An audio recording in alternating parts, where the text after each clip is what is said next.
In 1878, a widow clutched her 14-month-old daughter as their wagon plunged into the frozen Yellowstone River.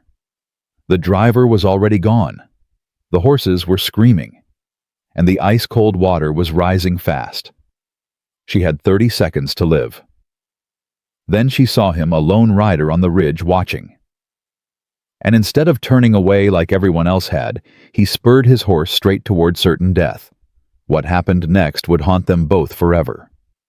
Stay with me until the end of this story, and comment the city you're watching from so I can see how far this tale has traveled.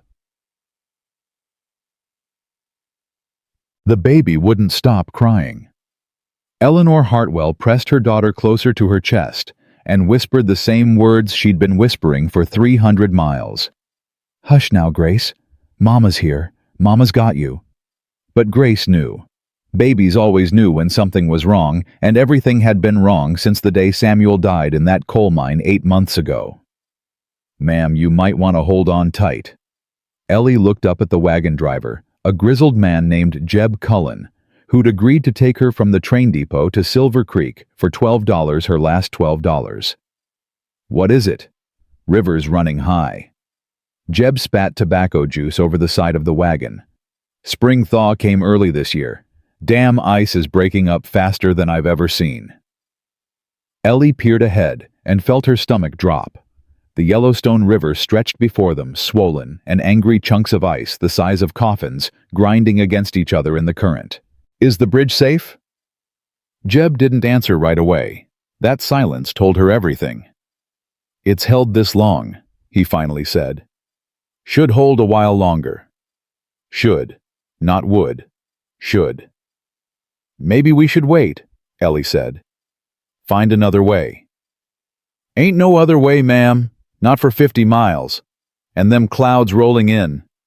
He pointed toward the mountains. "That's a blizzard coming. We get caught out here tonight, we freeze to death. We cross now, we got a chance." Grace whimpered against Ellie's shoulder, and Ellie made her decision the way she'd made every decision since Samuel died, by choosing the option that gave her daughter the best chance of surviving. "Then we cross." Jeb nodded and snapped the reins. "Hold on tight, ma'am, and pray." The bridge was older than Ellie had expected. Wooden planks, some of them rotted, stretched across the churning water on supports that groaned with every gust of wind. "Don't look down," Jeb said. "And don't move sudden. We take this slow and steady, we'll be fine." The horses stepped onto the bridge, and Ellie felt the whole structure sway. Grace started crying louder, her small fists beating against Ellie's chest. "Shh, baby girl! Almost there! Almost!" The crack was the loudest sound Ellie had ever heard. One moment the bridge was beneath them. The next it was gone. The wagon tipped sideways as the support beam gave way. Ellie screamed and clutched Grace with both arms as they plunged toward the water. She saw Jeb thrown from the driver's seat, saw the horses flailing, saw the ice rushing up to meet them. Then they hit. The cold was like nothing she'd ever experienced. It wasn't just cold, it was death itself wrapping its fingers around her chest and squeezing. The water was so cold it burned, and Ellie's body seized up every muscle, locking tight. But her arms didn't unlock.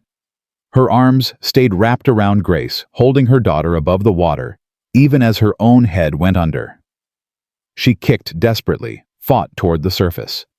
Her heavy winter dress dragged her down the fabric, soaking up water until it weighed 100 pounds. Her boots filled. Her lungs screamed for air. "Grace. Keep Grace above water. Nothing else matters." Her head broke the surface and she gasped, sucking in air and water and ice. The current had her now, spinning her like a leaf in a storm. She saw the wagon, what was left of it, hung up against a massive chunk of ice. She saw Jeb's hat floating downstream, but no sign of Jeb himself.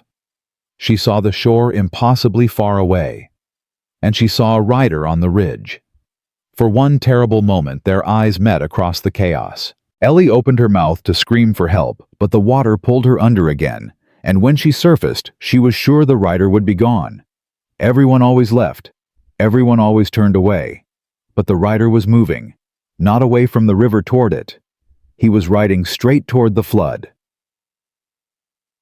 Caleb Thornton had been tracking a lost mare when he heard the crack of timber and the screams. He reined Thunder to a stop on the ridge and looked down at the river, at the broken bridge, at the wagon being torn apart by the current.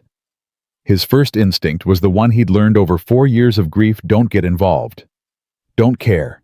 Don't let anyone close enough to hurt you again. Then he saw her. A woman in the water fighting the current with one arm, while the other held something against her chest. Something small. Something that moved. A baby. Caleb's heart stopped. For one frozen moment, he was back in that farmhouse in Texas, watching Martha's face go still. Watching William's tiny chest stop rising, helpless to do anything but watch them die. No! The word came out of him like a growl.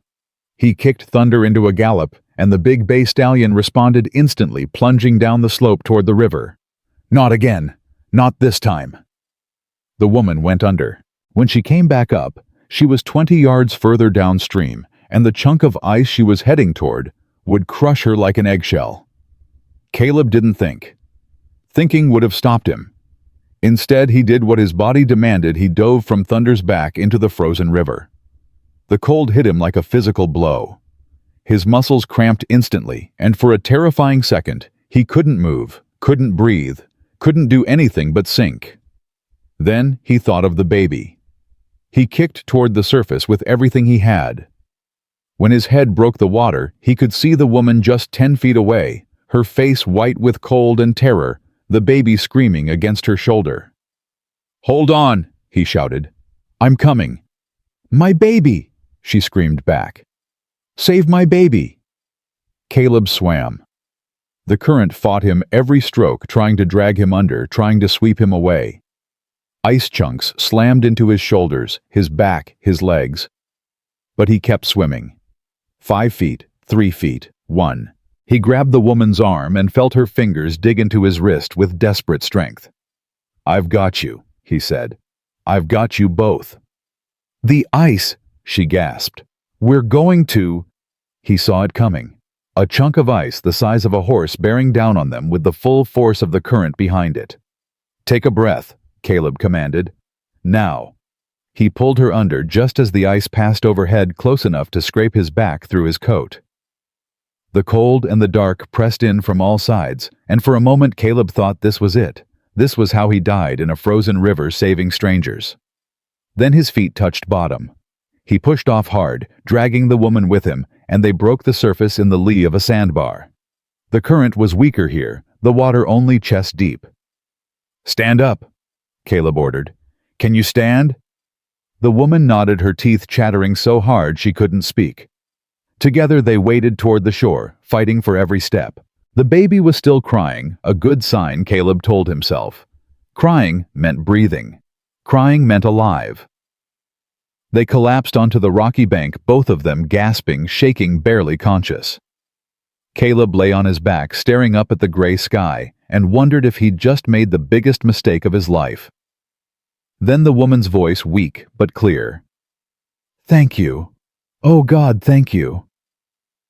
Caleb turned his head to look at her. She was younger than Martha had been, with dark hair plastered to her face and eyes the color of storm clouds. The baby in her arms had stopped crying and was staring at him with wide, curious eyes. "Can you ride?" Caleb asked. "I don't— what?" "A horse. Can you ride one?" The woman blinked at him clearly, still in shock. "I think so. Yes." "Good." Caleb forced himself to his feet, every muscle screaming in protest. He whistled sharply, and a moment later Thunder appeared at the top of the bank, having followed the river downstream.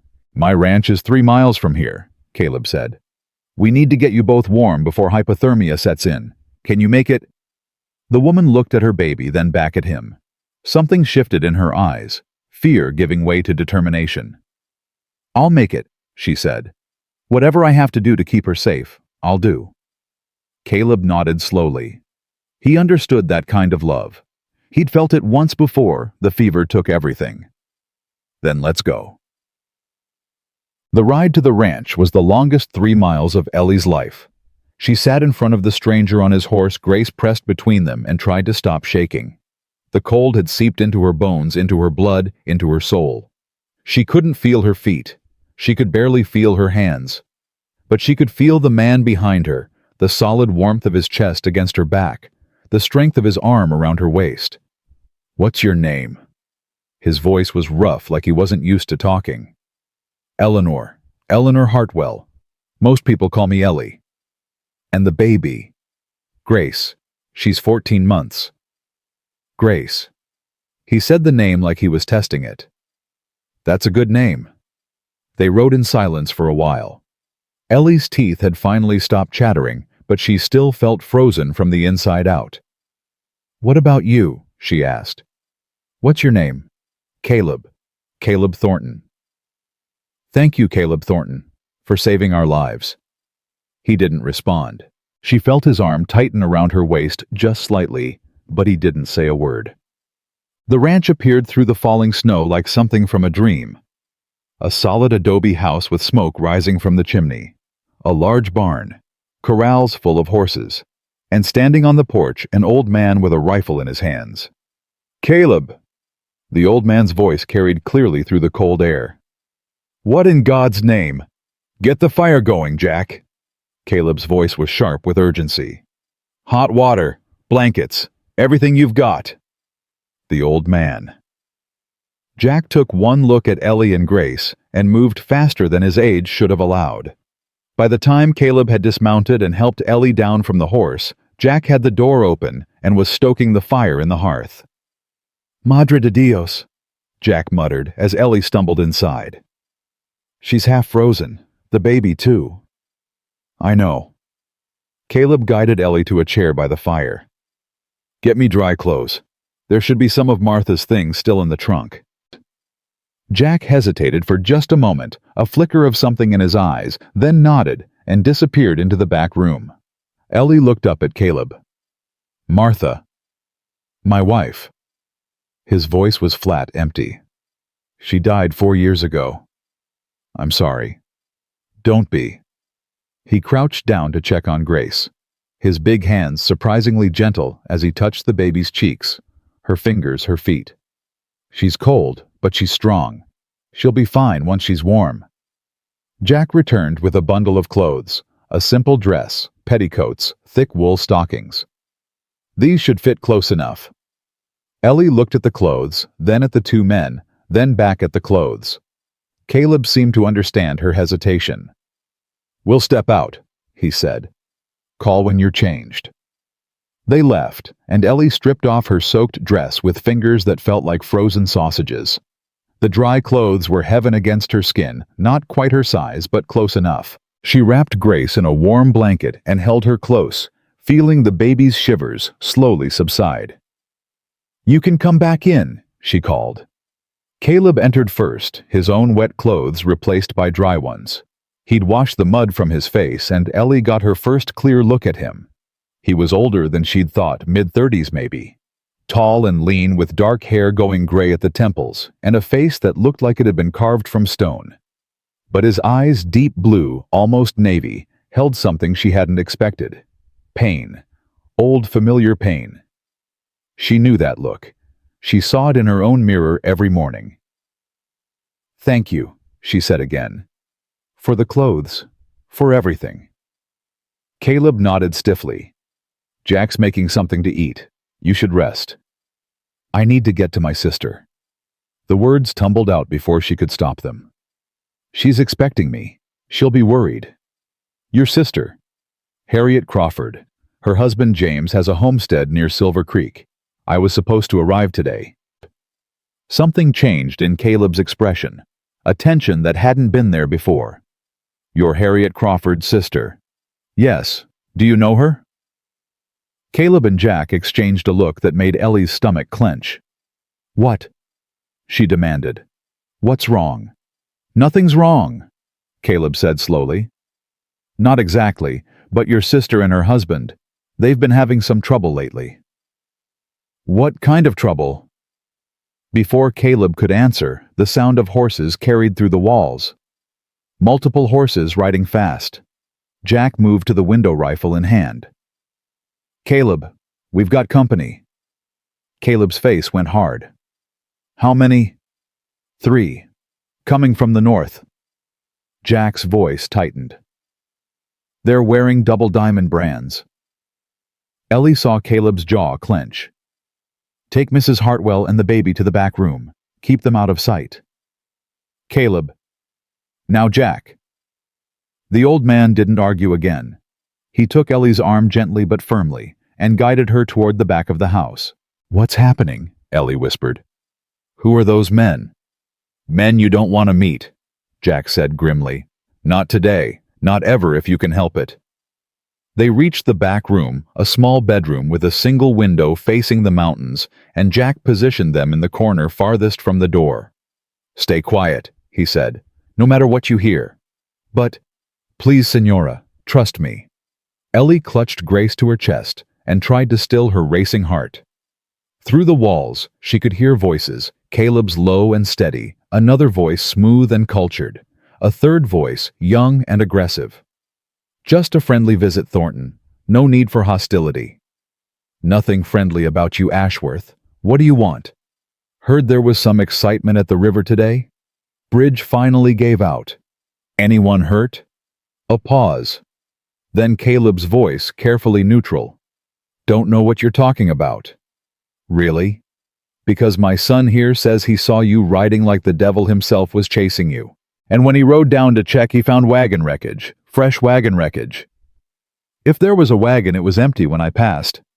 "That's interesting, because the wagon was supposed to be carrying someone. Someone our family has been very interested in meeting." Ellie's blood ran cold. "We heard Harriet Crawford's sister was coming from back east." The smooth voice continued. "A widow with a baby. Now, we're not unreasonable men, Thornton. We're just concerned citizens who want to make sure this poor woman arrived safely. You understand?" "I understand you need to get off my property." "That's not very neighborly." "I ain't your neighbor, and I sure as hell ain't your friend. So you can turn those horses around and ride back to wherever you came from." A tense silence. Then the younger voice. "We should just search the place, Pa. He's lying." "Marcus." The smooth voice carried a warning. "Mind your manners." "But Pa," I said, "mind them." Another pause. Then the smooth voice again, closer now. "We'll be going, Thornton, for now. But you should know this valley has room for progress. Men like the Crawfords with their little patches of dirt and their stubborn pride. They're in the way of that progress. Anyone who helps them, protects them, stands with them. They're in the way too. That a threat? It's information. Use it how you see fit." The sound of boots on the porch. "One more thing, Thornton. That widow we mentioned. Her name is Eleanor Hartwell. If you happen to find her, you might want to ask yourself a question. Is a stranger's life worth dying for?" Silence, then hoofbeats growing fainter. Ellie sat in the dark room holding her daughter and tried to understand what she'd just heard. These men, whoever they were, had been looking for her, had known she was coming, had been waiting. Why? What could they possibly want with a penniless widow and her baby? The door opened, and Caleb stood silhouetted against the light. "They're gone," he said. "For now." Ellie rose on shaky legs. "Who were those men? What do they want with me?" Caleb's face was grim. That was Victor Ashworth and his son Marcus. They own the biggest ranch in the territory, the Double Diamond. And what they want. He paused, seeming to choose his words carefully. "They want your sister's land. They've wanted it for years." "What does that have to do with me?" "Your leverage. Your sister and her husband have refused to sell. Ashworth's been trying everything, threats, intimidation, accidents that aren't accidents. But the Crawfords won't budge." His blue eyes met hers. "Now you're here. You and your daughter. 2 more people Ashworth can use to pressure them." Ellie felt the ground shift beneath her feet. She'd come to Montana hoping for a new start, a safe place to raise Grace. Instead, she'd walked into the middle of a war. I have to warn them, she said. My sister can't go now. Caleb's voice was firm. It's 30 miles to Crawford's place, and there's a blizzard coming. We'd never make it. Then what do we do? Caleb was quiet for a long moment. When he spoke, his voice was different, softer, almost reluctant. You stay here tonight. Tomorrow, if the weather clears, I'll take you to your sister myself. Why? The question seemed to catch him off guard. What do you mean? You dove into a frozen river to save us. Now you're offering to ride 30 miles through hostile territory. Why, you don't know us. You don't owe us anything. Caleb's jaw tightened. She saw something flash in those dark blue eyes, pain memory, something he didn't want to feel. Because I couldn't save them, he said quietly. My wife, my son. When they got sick, I tried everything. Rode through a blizzard to get the doctor, sat up for days nursing them. And they still died. I couldn't do a damn thing to stop it. His voice cracked just slightly on the last words. So when I saw you in that water holding your baby, fighting to keep her alive, I couldn't ride away. I couldn't watch another child die when I had a chance to do something. Ellie felt tears prick her eyes. Not for herself, for him. For the grief she heard in his voice, the same grief she felt every time she thought of Samuel. I'm sorry, she whispered. About your family. I'm so sorry. Caleb shook his head sharply, as if shaking off the emotion. Get some rest, Mrs. Hartwell. We'll figure out next steps in the morning. He turned to leave, but Ellie caught his sleeve. Caleb. He stopped, but didn't turn around. Thank you, she said, for telling me, and for not riding past. A long pause. Then so quietly she almost didn't hear it. Couldn't have, if I'd wanted to. He left, closing the door behind him. That night, Ellie lay in the small bed with Grace sleeping peacefully beside her, and thought about the man who'd saved them. She thought about his hands, rough and strong but gentle with her baby. She thought about his eyes full of old pain. She thought about the way he'd said, I couldn't save them, like the words were being torn out of him. She knew that feeling. Knew what it was like to carry guilt for deaths you couldn't prevent. Samuel had taken the job in the mines because of her. Because she'd told him they needed more money, needed to save for Grace's future. And then the tunnel had collapsed and he'd never come home. She'd been running from that guilt for 8 months. Running toward her sister, toward the promise of safety and family, and a place where she could finally stop being afraid. Instead, she'd run straight into another kind of danger. But she'd also run into Caleb Thornton. A man who dove into frozen rivers. A man who faced down bullies without flinching. A man who understood loss. For the first time since Samuel's death, Ellie felt something besides grief and fear.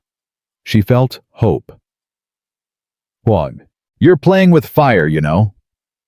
Caleb looked up from the cup of coffee he'd been staring into for the past hour. Jack sat across from him at the kitchen table, his weathered face concerned. I don't know what you mean. Don't play dumb with me, boy. I've known you too long. Jack leaned forward. Those men will be back.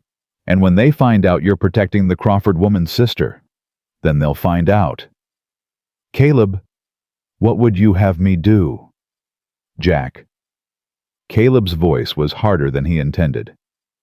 Leave her in the river. Turn her over to Ashworth.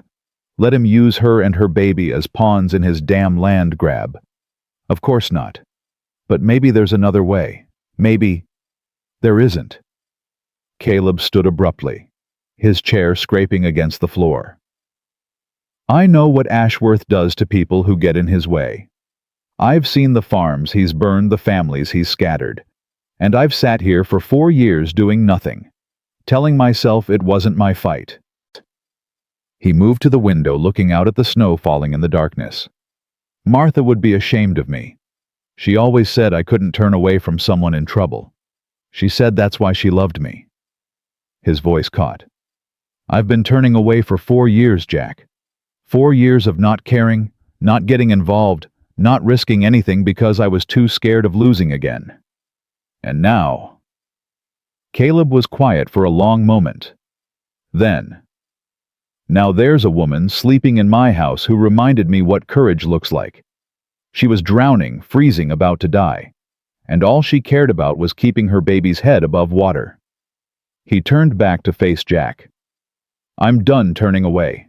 Whatever happens with Ashworth, whatever this costs me, I'm done being a coward."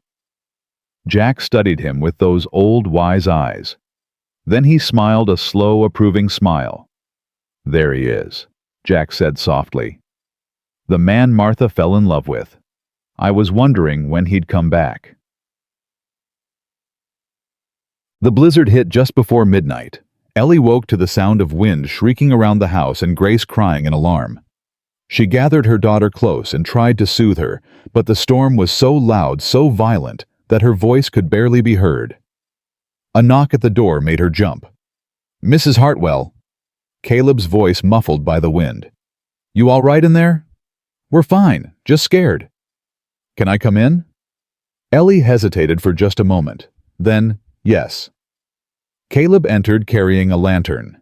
In its flickering light, Ellie saw genuine concern on his face. "Storm's going to last most of the night," he said. "Maybe into tomorrow. I brought some extra blankets." "Thank you." He set the blankets on the bed, then hesitated clearly, unsure whether to stay or go. "Would you—" Ellie stopped, embarrassed by what she was about to ask. But Grace was trembling in her arms, and the truth was, she was scared too. "Would you stay? Just until the storm calms down. Grace is frightened." Caleb's eyes dropped to the baby, then back to Ellie. Something softened in his expression. "Sure," he said. "I can do that." He settled into the chair by the window, keeping a respectful distance. Grace's cries slowly subsided as she focused on the new presence in the room, someone calm and solid when everything else was chaos. "She likes you," Ellie said quietly. "She doesn't usually calm down that quickly for strangers." "Babies know things," Caleb said. "They can tell who's safe." "Is that what you are safe?" The question hung in the air between them. Outside, the wind howled. "I'm trying to be," Caleb finally said. "I haven't been safe for anyone in a long time, but I'm trying." Ellie watched his face in the lantern light, the hard lines of grief, the stubborn set of his jaw, the vulnerability he was trying so hard to hide. "I think you're doing better than you know," she said.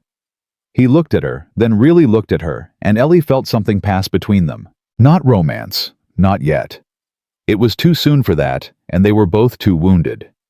But something else. Recognition. Understanding. Two broken people who'd found each other in a flood. "Get some sleep, Mrs. Hartwell," Caleb said, his voice rough. "Tomorrow's going to be a long day." "Ellie?" "What?" "Call me Ellie. You saved my life. I think that earns you a first name." A ghost of a smile crossed his face. "All right, Ellie, get some sleep." She lay back down, Grace warm against her chest, and listened to the storm rage outside. The chair by the window creaked as Caleb settled in for the night, keeping watch. And somehow, despite everything, the flood, the danger, the uncertain future, Ellie slept better than she had in 8 months. Nay. Morning came gray and cold with snow piled in drifts against the windows. Ellie found Caleb and Jack already up talking quietly in the kitchen. They stopped when she entered, which told her they'd been talking about her. "How bad is it?" she asked. "Roads are impassable," Caleb said. "We won't be able to ride to your sister's for at least 2 or 3 days." 3 days? Panic flared in Ellie's chest. "But Ashworth. Ashworth snowed in too. His men can't ride in this any better than we can." Caleb poured her a cup of coffee. "For now we wait." "I hate waiting." "So do I." He handed her the cup, their fingers brushing briefly. "But sometimes it's all you can do." Jack appeared from the back room, carrying Grace, who was babbling happily and tugging at his beard. "This little one is hungry," Jack announced. "And stubborn. She gets that from her mother, I think." Despite everything, Ellie laughed. "You might be right about that." They ate breakfast together. biscuits and bacon and strong coffee, while the snow continued to fall outside. Grace sat on Jack's lap, fascinated by the old man's stories about horses and the desert and the country he'd left behind in Mexico. And Ellie watched Caleb. Watching her daughter saw the way his eyes softened every time Grace laughed, and felt her heart do something unexpected. It opened. Just a crack. Just enough to let a little light in. She didn't know what the next few days would bring. She didn't know if they'd make it to her sisters or what would happen when Ashworth came back. But she knew one thing with absolute certainty. The man who'd dove into a frozen river to save them wasn't going to stop there. And neither was she. The snow fell for 2 more days. Ellie learned the rhythms of the ranch in that time, the way Caleb rose before dawn to check on the horses, the way Jack hummed old Mexican songs, while he cooked, the way the house creaked and settled in the cold like a living thing. She also learned things about Caleb Thornton that he didn't say out loud. She learned that he kept a small wooden horse on the mantel carved with a child's initials, W.T. She learned that he avoided the room at the end of the hallway, the one with the door always closed. She learned that sometimes late at night she could hear him pacing in the main room, unable to sleep. On the 3rd morning, she woke to silence. The wind had stopped. The snow had stopped. And when she looked out the window, she saw Caleb already saddling Thunder in the pale morning light. "He's been up since 4, Jack said when she came into the kitchen. Grace was already in his arms, chewing on a biscuit he'd given her. "Couldn't wait any longer. We're leaving today, if you're ready." Ellie looked at her daughter at the warm kitchen, at the safety they'd found in this unexpected place. Part of her wanted to stay to hide here forever away from Ashworth and his threats. But Hattie was waiting. Hattie needed to know she was alive. "I'm ready." The door opened, and Caleb stepped inside, stamping snow from his boots. His face was set in hard lines, but his eyes found Ellie immediately. "Roads are passable," he said. "Barely. We need to leave now before the sun softens the snow and makes it worse. I can be ready in 5 minutes." "Make it 3. She made it in 2. Jack helped her bundle Grace into every piece of warm clothing they could find, a coat made from one of Martha's old dresses mittens Jack had sewn from scraps of leather, a hat that was too big but would keep out the cold. "You take care of them," Jack said to Caleb as they prepared to mount. "Both of them." "I will. And yourself, too. I'm too old to break in another stubborn rancher." Something that might have been affection crossed Caleb's face. "I'll be back by nightfall." "You better be." Caleb lifted Ellie onto Thunder, then swung up behind her with Grace settled between them. The baby seemed to sense the importance of the journey. She was quiet, her dark eyes watching everything. "Hold on tight," Caleb said. "This won't be an easy ride." Ellie leaned back against his chest and felt his arm tighten around her waist. "I'm not afraid," she said. "I know. That's what worries me." They rode out into the white silence of the Montana winter, and Ellie tried not to think about what was waiting for them on the other side. The first hour passed without incident. Caleb guided Thunder through the snow with careful precision, choosing paths that Ellie never would have seen. He seemed to know every rock, every hollow, every place where the drifts were shallow enough to cross. "You know this land well," she said. "Been riding it for 6 years, since Martha and I came up from Texas." "Why did you leave Texas?" Caleb was quiet for a long moment. Then, "Bad memories. Martha's family never approved of me. When William was born, they tried to take him from us. Said a half-broke horse trainer wasn't fit to raise their grandson. That's terrible. Martha told them to go to hell." Her exact words. A hint of warmth crept into his voice. That woman had a tongue on her when she was angry, could strip paint off a barn at 50 paces. "She sounds wonderful." She was. The warmth faded, replaced by something heavier. She was everything. Grace stirred against Ellie's chest, making a small sound of complaint. Ellie adjusted her position, and her hand brushed against Caleb's where it rested on the saddle horn. Neither of them moved away. "Tell me about your husband," Caleb said. "If you want to." Ellie considered the question. She'd spent 8 months trying not to think about Samuel, trying to outrun the grief. But here in the quiet, white emptiness, it felt safe to remember. His name was Samuel. He was a bookkeeper when I met him. Quiet, gentle, always reading. He used to bring me wildflowers every Sunday after church. She smiled at the memory. He wasn't brave the way you are. He was scared of horses, scared of heights, scared of his own shadow sometimes. But he loved me. And he loved Grace, even though he only got to hold her for 3 months before. Her voice broke. She felt Caleb's arm tighten around her. How did he die? Coal mine collapse. He took the job because I asked him to. I said we needed more money for Grace's future. The old guilt rose up sharp as ever. He died because of me. No, Caleb's voice was firm. He died because a mine collapsed. That's not on you. If I hadn't pushed him to take that job, then he would have found another way to provide for his family. That's what men do. That's what he would have wanted to do. Caleb's breath was warm against her hair. You didn't kill your husband, Ellie. You loved him. There's a difference. Ellie felt tears slip down her cheeks, freezing almost instantly in the cold air. But something inside her loosened something that had been clenched tight for 8 months. Thank you, she whispered. For what? For not letting me believe the lie. They rode in silence after that, but it was a different kind of silence. Warmer. Closer.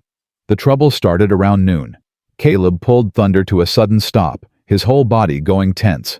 Ellie felt it before she understood it, danger close and getting closer. What is it? Riders, coming from the west. His voice was low, controlled. 3 of them. Maybe 4. Ashworth's men. Can't tell yet. But we're not waiting to find out. He turned Thunder sharply, heading for a stand of pine trees that offered cover. Whatever happens, you stay quiet. You stay hidden. Understand? Caleb. Promise me, Ellie. The intensity in his voice left no room for argument. I promise. They reached the trees just as the riders crested the hill. Caleb dismounted quickly, helping Ellie down and positioning them behind a thick trunk. Through the branches, Ellie could see the approaching men, 4 of them all wearing heavy coats, all armed. That's Marcus Ashworth in front, Caleb murmured. The old man's son. Dangerous. Stupid, but dangerous. What do? We wait. Maybe they'll pass by. But even as he said it, Ellie could see the riders slowing, studying the snow. One of them pointed directly at the tree line. Tracks, Marcus called out. Fresh ones. Someone came through here in the last hour. Could be anyone, another rider said. Could be. But Pa said to check every trail between Thornton's place and Crawford's.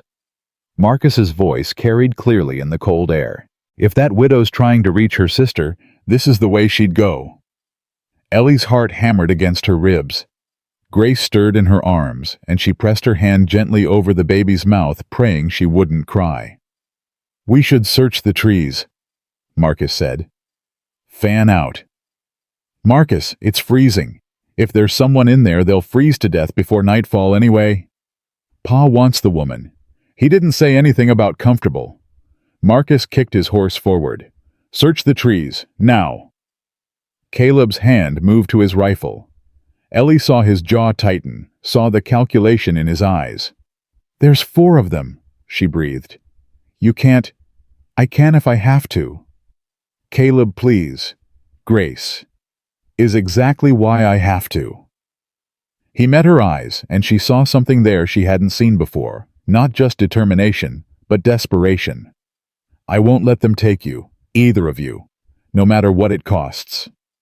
The riders were entering the tree line now, spreading out to cover more ground. Ellie could hear the crunch of hooves in snow getting closer. Then Grace sneezed. It was a small sound, tiny really. But in the frozen silence of the forest, it might as well have been a gunshot.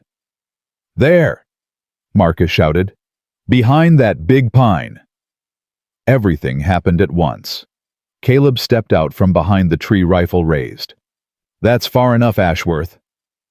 The riders pulled up short hands going to their weapons. Marcus's face split into an ugly grin. Well, well. Caleb Thornton. Pa said you might be playing hero. His eyes moved past Caleb to where Ellie stood frozen with Grace in her arms. And there she is, the widow. Pa's going to be real pleased. Your pa can go to hell, and so can you. Big talk for a man outnumbered 4-1. Marcus gestured to his men. Take her. First man who moves gets a bullet in the chest. Marcus laughed. You might get one of us. Maybe 2 if you're fast. But you won't get all 4. And then we'll take the woman anyway, and we'll make you watch while we... Marcus. One of the other riders, older, more cautious, spoke up. Maybe we should wait. Talk to your pa first. Shut up, Cole. I know what I'm doing. Do you? Caleb's voice was ice. Because from where I'm standing, you look like a boy playing at being a man. Your pa sends you out to do his dirty work because he knows you're too stupid to run the ranch yourself. You're nothing but an errand boy with a fancy horse. Marcus's face went red. You son of a... Go home, Marcus. Tell your pa that the widow is under my protection. He wants her, he can come try to take her himself. But you... Caleb's lip curled. You're not worth the bullet. For a long, terrible moment, Ellie was sure Marcus would order his men to attack anyway. She could see the rage in his face, the wounded pride, the desperate need to prove himself. Then the older rider, Cole, spoke again. Marcus, we should go. I give the orders here. Your pa gives the orders, and he told us to find the woman, not start a war. Cole's voice was careful, measured. We found her. Now we go back and tell him where she is. Marcus's jaw worked. His hand twitched toward his gun. But finally, he pulled his horse back. This isn't over, Thornton. It will be, one way or another. Marcus spat in the snow, then wheeled his horse around. Let's go. The riders retreated, their hoofbeats fading into the distance. Ellie didn't move until the sound was completely gone. Then her knees gave out. Caleb caught her before she hit the ground, his strong arms wrapping around her, and Grace both. Easy, they're gone. He was going to if you hadn't... She couldn't finish the sentence. But I did, and they didn't. Caleb's hand cupped her face, tilting it up so she had to look at him. You're safe. Grace is safe. That's all that matters. How can you be so calm? Something flickered in his eyes. I'm not. I'm terrified. But being scared doesn't mean you stop fighting. Ellie remembered what he'd said to her about bravery back in that frozen river. Being brave doesn't mean you're not scared. It means you do what needs doing anyway. We have to keep moving, Caleb said. They'll be back with more men. We need to reach your sister's place before nightfall. Ellie nodded, forcing herself to stand on shaky legs.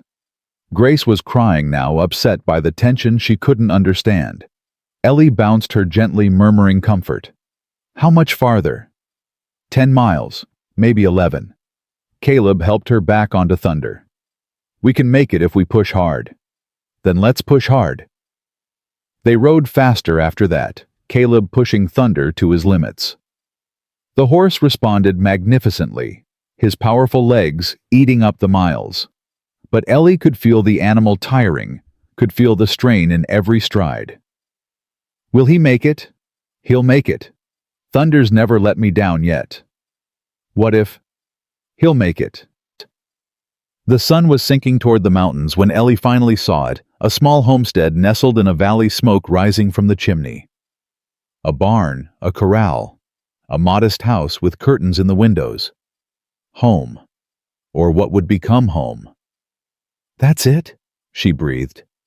That's Hattie's place. We made it.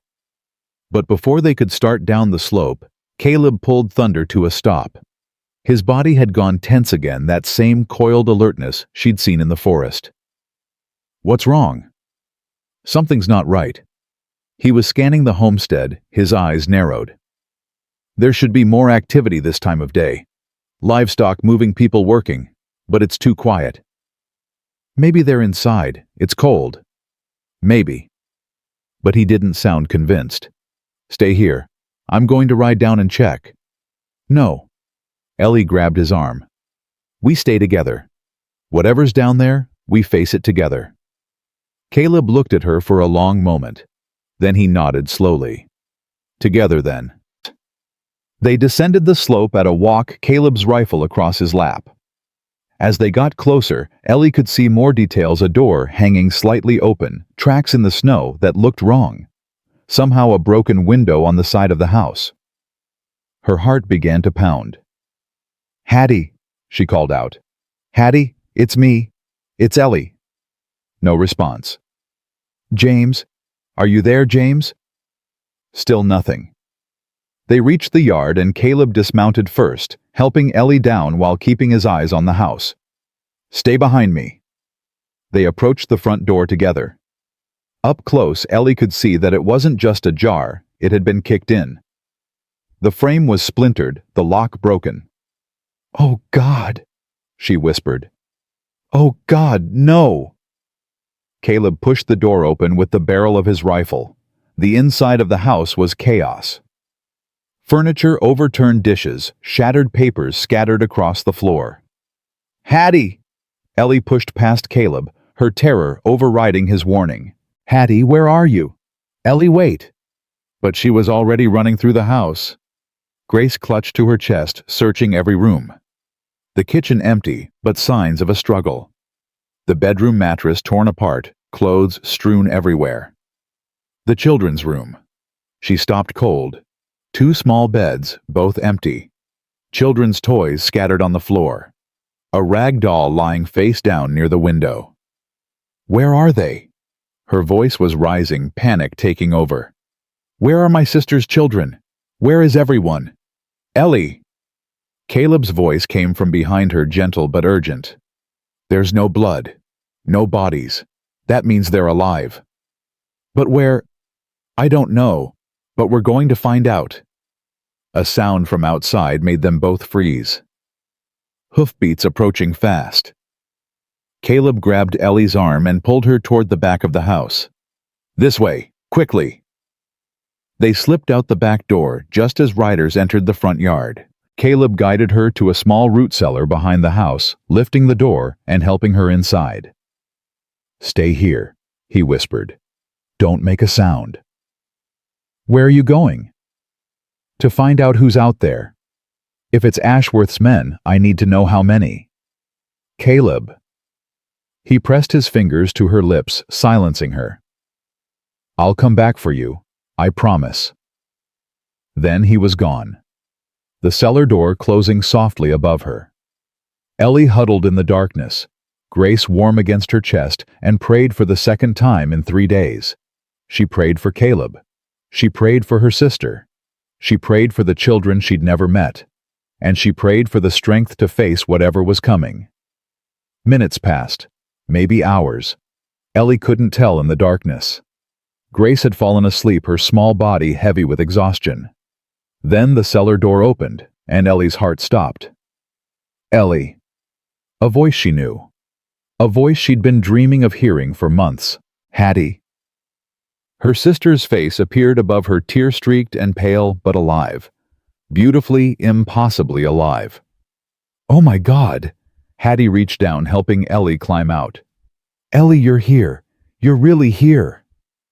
They fell into each other's arms, both of them sobbing.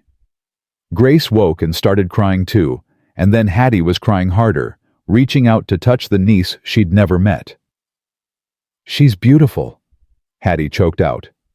She's so beautiful, Ellie. Where were you? The house, I thought. We were hiding, in the hills. Hattie pulled back, her face hardening. Ashworth's men came yesterday. 12 of them. They tore the place apart, looking for something, I don't know what. James got us out through the back, took us to a cave he found last spring. We've been there ever since. Where's James now? He went to town this morning, to get help. Hattie's voice caught. When he comes back and sees stranger horses in the yard. It's all right. Caleb appeared beside them, and Hattie's eyes went wide with alarm.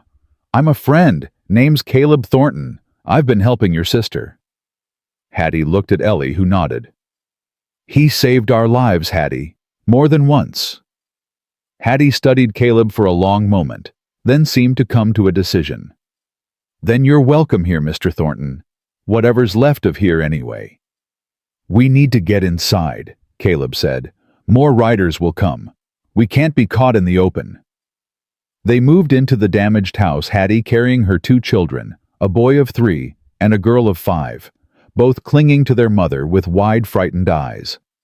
Caleb began barricading the broken door, while Ellie helped Hattie gather what supplies hadn't been destroyed. "Tell me everything," Hattie said as they worked. "From the beginning." So Ellie told her. The bridge collapse, the frozen river, Caleb diving in to save them. The recovery at his ranch, Ashworth's threats, the ambush in the forest. When she finished, Hattie was staring at Caleb with something like awe. "You did all that for a stranger." Caleb didn't look up from his work. "She needed help. I helped." "That's not most people wouldn't." Hattie shook her head. "Thank you, Mr. Thornton. I don't know how we'll ever repay you." "Don't need repayment. Just need to keep you all safe." Ellie watched him as he moved around the room, checking windows, testing the strength of the furniture they'd pushed against the door. There was something different about him now, a purpose in his movements that hadn't been there before. He looked like a man who'd found something worth fighting for. The sound of a single horse approaching made everyone freeze. Caleb moved to the window, rifle ready. "Wait!" Hattie grabbed his arm. "That's James's horse. I know the sound." She ran to the door, shoving aside the barricade. A moment later, a tall man with a blacksmith's broad shoulders came through, pulling her into his arms. "Hattie, thank God. When I saw the horses, I thought, I'm fine, we're all fine." She turned to gesture at Ellie. "Look who's here." James Crawford's face shifted from relief to recognition to joy in the span of a heartbeat. Ellie Little, Ellie Hartwell. "It's been a few years since anyone called me Little." But Ellie was smiling as she hugged her brother-in-law. "Hello, James. How did you— We heard about the bridge. Everyone said there were no survivors."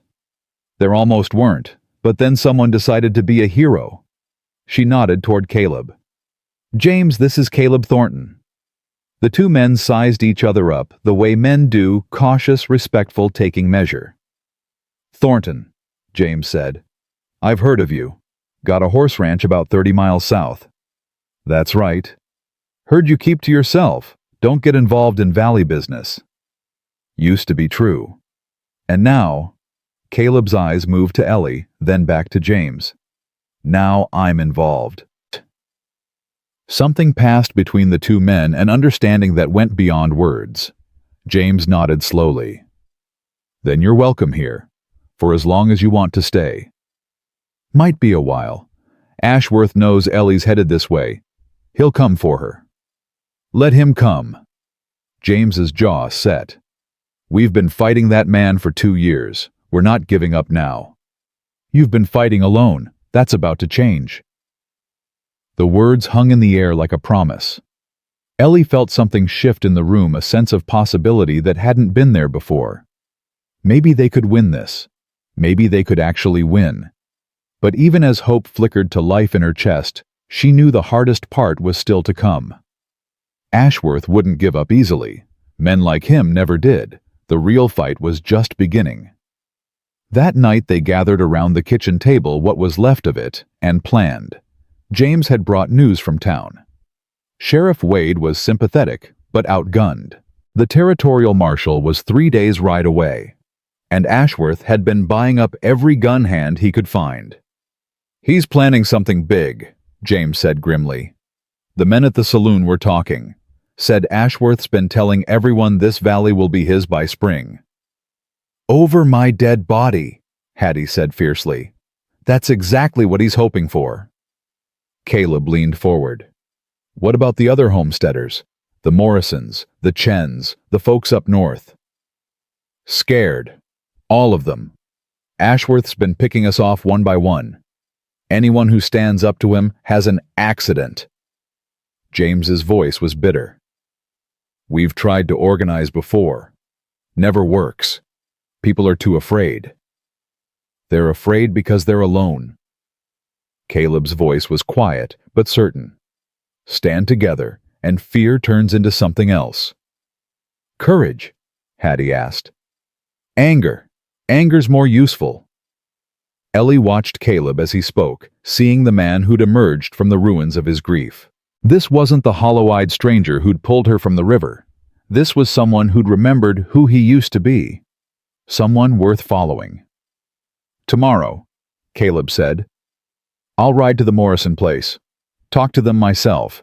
Then the Chens, the Hoffmans, anyone who'll listen. We call a meeting. Everyone who's been hurt by Ashworth, everyone who's got a stake in this valley. We stand together, or we fall alone. James looked at him with new respect. You'd do that, risk your neck for people you don't even know. Caleb's eyes found Ellie's across the table, held them. I already did, he said. Turns out, it's not so bad. Later, when the others had gone to bed, Ellie found Caleb on the porch, staring out at the snow-covered mountains. You should be sleeping, she said. So should you. She moved to stand beside him, close enough that their shoulders almost touched. Are you really going to do this? Take on Ashworth, organize the valley? Yes. It's dangerous. I know. You could die. He turned to look at her then, and in the moonlight his eyes were impossibly blue. I've been dead for 4 years, Ellie. Just didn't have the sense to stop breathing. And now I've got a reason to live. His hand found hers in the darkness. 2 reasons, actually. Ellie's breath caught. Caleb? I'm not asking for anything. I know it's too soon. I know you're still grieving. But I need you to know whatever happens tomorrow, or the day after, that I'm not fighting just because it's right. His fingers tightened around hers. I'm fighting because of you. Because you and Grace matter. Because losing you would be worse than anything Ashworth could do to me. Ellie felt tears sliding down her cheeks. She reached up with her free hand and touched his face, the hard line of his jaw, the stubble that rasped against her palm. I'm not asking for anything either, she whispered. But Caleb, if we get through this, if we survive whatever's coming. Yes. She rose on her toes and pressed her lips to his cheek. Just for a moment. Just long enough to make a promise. Then maybe we can figure out what comes next. Together. Caleb's arms came around her, pulling her close. He didn't try to kiss her. He just held her. His chin resting on top of her head, his heart beating steady against her ear. Together, he repeated. I like the sound of that. They stood there in the cold Montana night, 2 broken people holding each other up, while somewhere in the darkness their enemies were gathering. The storm was coming. But for the first time in years, neither of them was facing it alone. Caleb left before dawn. Ellie watched him saddle Thunder in the gray light, Grace warm and sleeping against her shoulder. She wanted to say something to tell him to be careful, to come back safe, to not do anything foolish. But the words stuck in her throat. He came to her before he mounted his breath, making clouds in the cold air.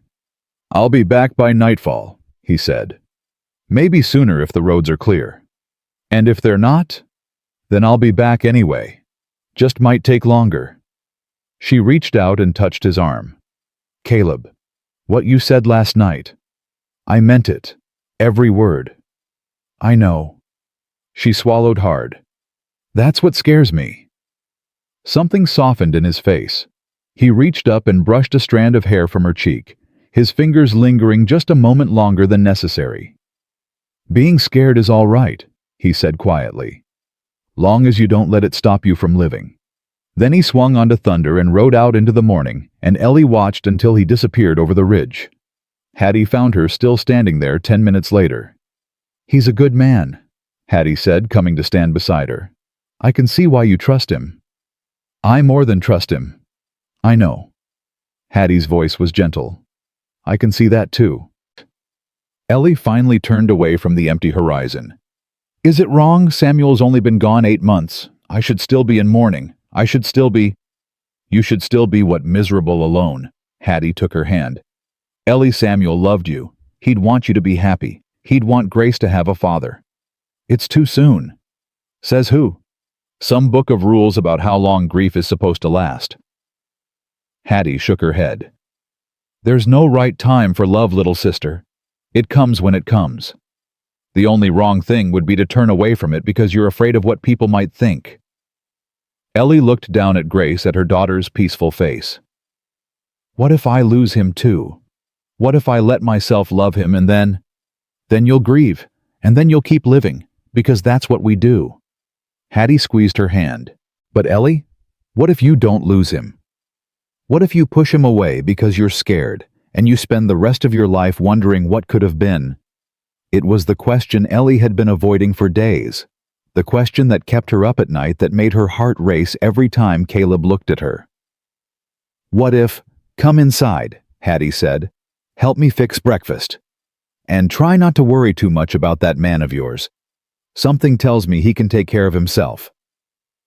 The day passed slowly. Ellie helped Hattie clean up the damage from Ashworth's raid, salvaging what they could of the destroyed furniture and broken dishes. James worked on repairing the door, his hammer blows echoing through the valley like a heartbeat. The children, Emma and little Thomas, played quietly in the corner, still subdued from the trauma of the past few days. Grace watched them with curious eyes, too young to understand the danger, but old enough to sense that something was wrong. Tell me about him, Hattie said as they worked. About Caleb. How did you meet? So Ellie told her the whole story. The bridge collapse. The frozen water closing over her head. The moment she'd looked up and seen a lone rider on the ridge, certain he would turn away like everyone else. But he didn't, she said. He rode straight into the flood, dove off his horse into water cold enough to kill him in minutes, and when he pulled us out, when he held Grace in his arms, her voice caught.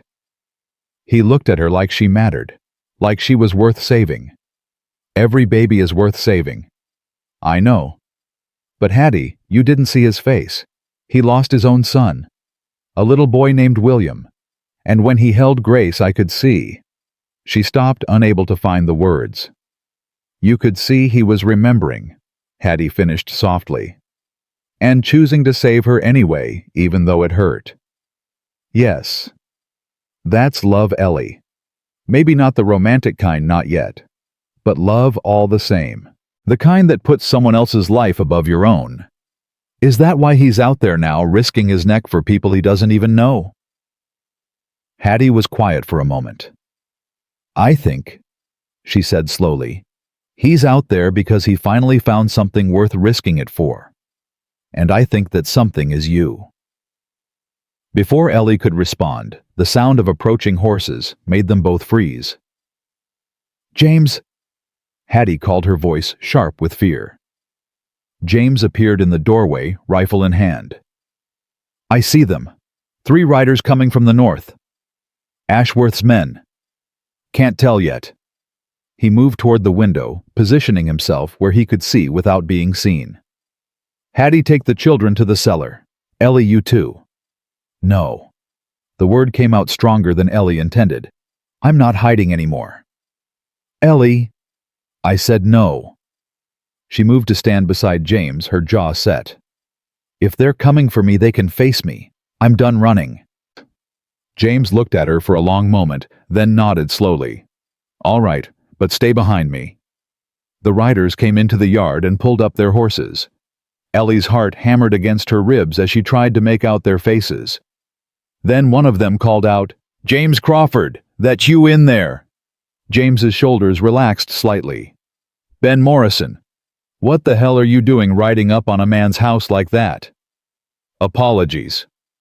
The lead rider dismounted, a weathered man in his 50s with kind eyes and calloused hands.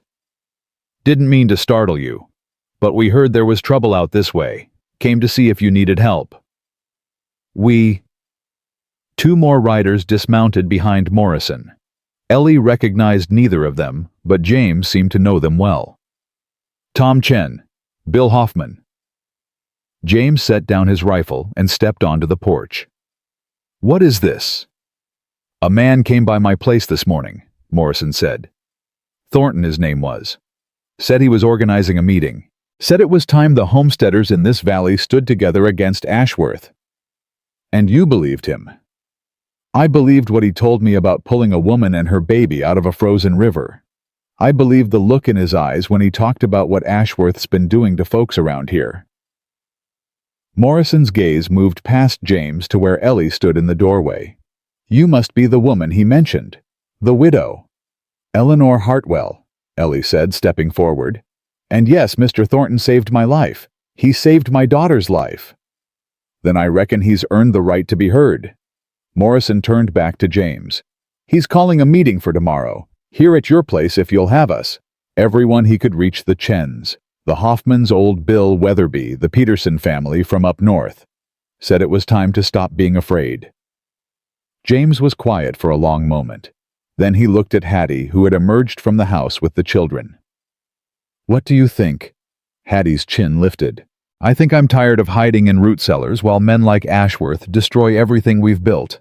I think it's time we fought back. Could be dangerous. Ashworth won't take kindly to us organizing against him. Ashworth's already trying to kill us. What's he going to do? Try harder? Despite everything, James laughed. God, I love you. I know. Hattie smiled at him, then turned to Morrison. Tell everyone the meeting's here, tomorrow at noon. We'll have food ready. Yes, ma'am. The riders left, and Ellie found herself staring after them with something unfamiliar blooming in her chest. Hope.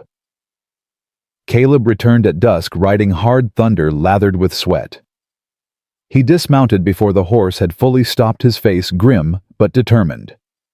12 families, he said without preamble. 12 families who've been pushed around by Ashworth, who've lost cattle or had barns burned or been threatened off their land. They're all coming tomorrow. Morrison was here, James said. He told us. Good. Then you know this is real. This isn't just talk anymore. These people are ready to fight. Are they ready to die? James's voice was quiet but serious. Because that's what it might come to. Ashworth's got money men guns. We've got what, a dozen scared farmers. We've got something better. Caleb's eyes found Ellie's across the yard. We've got something worth protecting. That night, after the children were in bed and James and Hattie had retired to their room, Ellie found Caleb in the barn, brushing down Thunder. You should be resting, she said. Tomorrow's going to be a long day. Couldn't sleep. He didn't look up from his work. Too much thinking. About the meeting. About everything. His hands stilled on Thunder's flank. About what happens after. Ellie moved closer until she was standing right beside him. What do you mean? I mean... He took a breath, finally turning to face her. If we win this, if we actually manage to stop Ashworth and make this valley safe, what then? I go back to my empty ranch. You stay here with your sister. We just... pretend none of this happened. Is that what you want? You know it's not. Then tell me what you do want. The words hung between them, heavy with possibility. Caleb's hand came up to cup her face, his thumb tracing the line of her cheekbone. I want you to come home with me, he said. You and Grace. I want to wake up every morning and see your face. I want to teach Grace to ride horses and read books, and not be afraid of anything. I want... His voice cracked. I want a family again, Ellie. I want to stop being alone. Ellie felt tears streaming down her face, but she didn't try to wipe them away. I want that too. But I'm scared. I'm scared of loving you and losing you. I'm scared that if I let myself be happy, something terrible will happen. I'm scared that... He kissed her. It wasn't like the brief touch of lips she'd given him the night before. This was real deep, a claiming and a surrender all at once. His arms wrapped around her, pulling her against him, and Ellie melted into the embrace like she'd been waiting for it all her life. When they finally broke apart, both of them breathless, Caleb rested his forehead against hers. I'm scared too, he admitted. Every day since I lost Martha and William, I've been scared. Scared of feeling anything because feeling means you can get hurt. But Ellie—" He pulled back to look at her. "Not feeling isn't living. It's just dying slowly. And I'm tired of dying." "So am I." "Then let's live." His hands tightened on her waist. "Whatever happens tomorrow, whatever comes after, let's live. Together."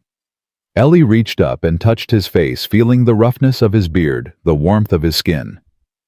"Together," she repeated. And this time, she kissed him.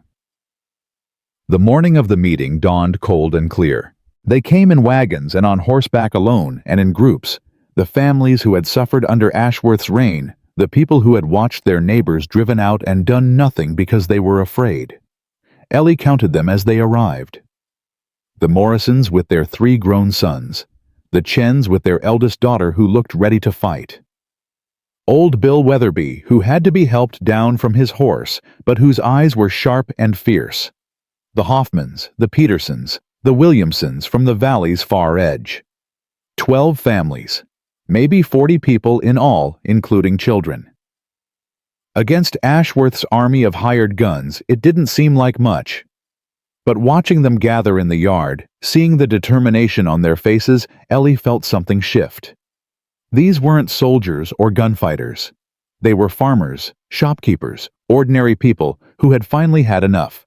And sometimes that was stronger than any army. Caleb stood on the porch to address them with James and Ellie on either side. "You all know why we're here," he began. "You've all lost something to Victor Ashworth. Cattle, land, family members who couldn't take it anymore and moved away. Some of you have been threatened. Some of you have had your homes destroyed. And all of you have been afraid." Murmurs of agreement rippled through the crowd. "I was afraid too," Caleb continued. "For 4 years I kept my head down. Told myself it wasn't my fight. Told myself that if I just stayed out of it, Ashworth would leave me alone." His jaw tightened. "I was wrong. Men like Ashworth don't leave anyone alone. They take and they take until there's nothing left to take, and then they take some more." "So what do we do?" Tom Chen called out. "We can't fight him. He's got too many men, too many guns." "We can fight him. We just have to fight smart." Caleb's eyes swept the crowd. "Ashworth's power comes from fear. He's been picking us off one by one because he knows we're too scared to stand together. But what if we weren't? What if every time he threatened one family, all the families showed up to stand with them?" "He'd kill us all," someone muttered. "Would he?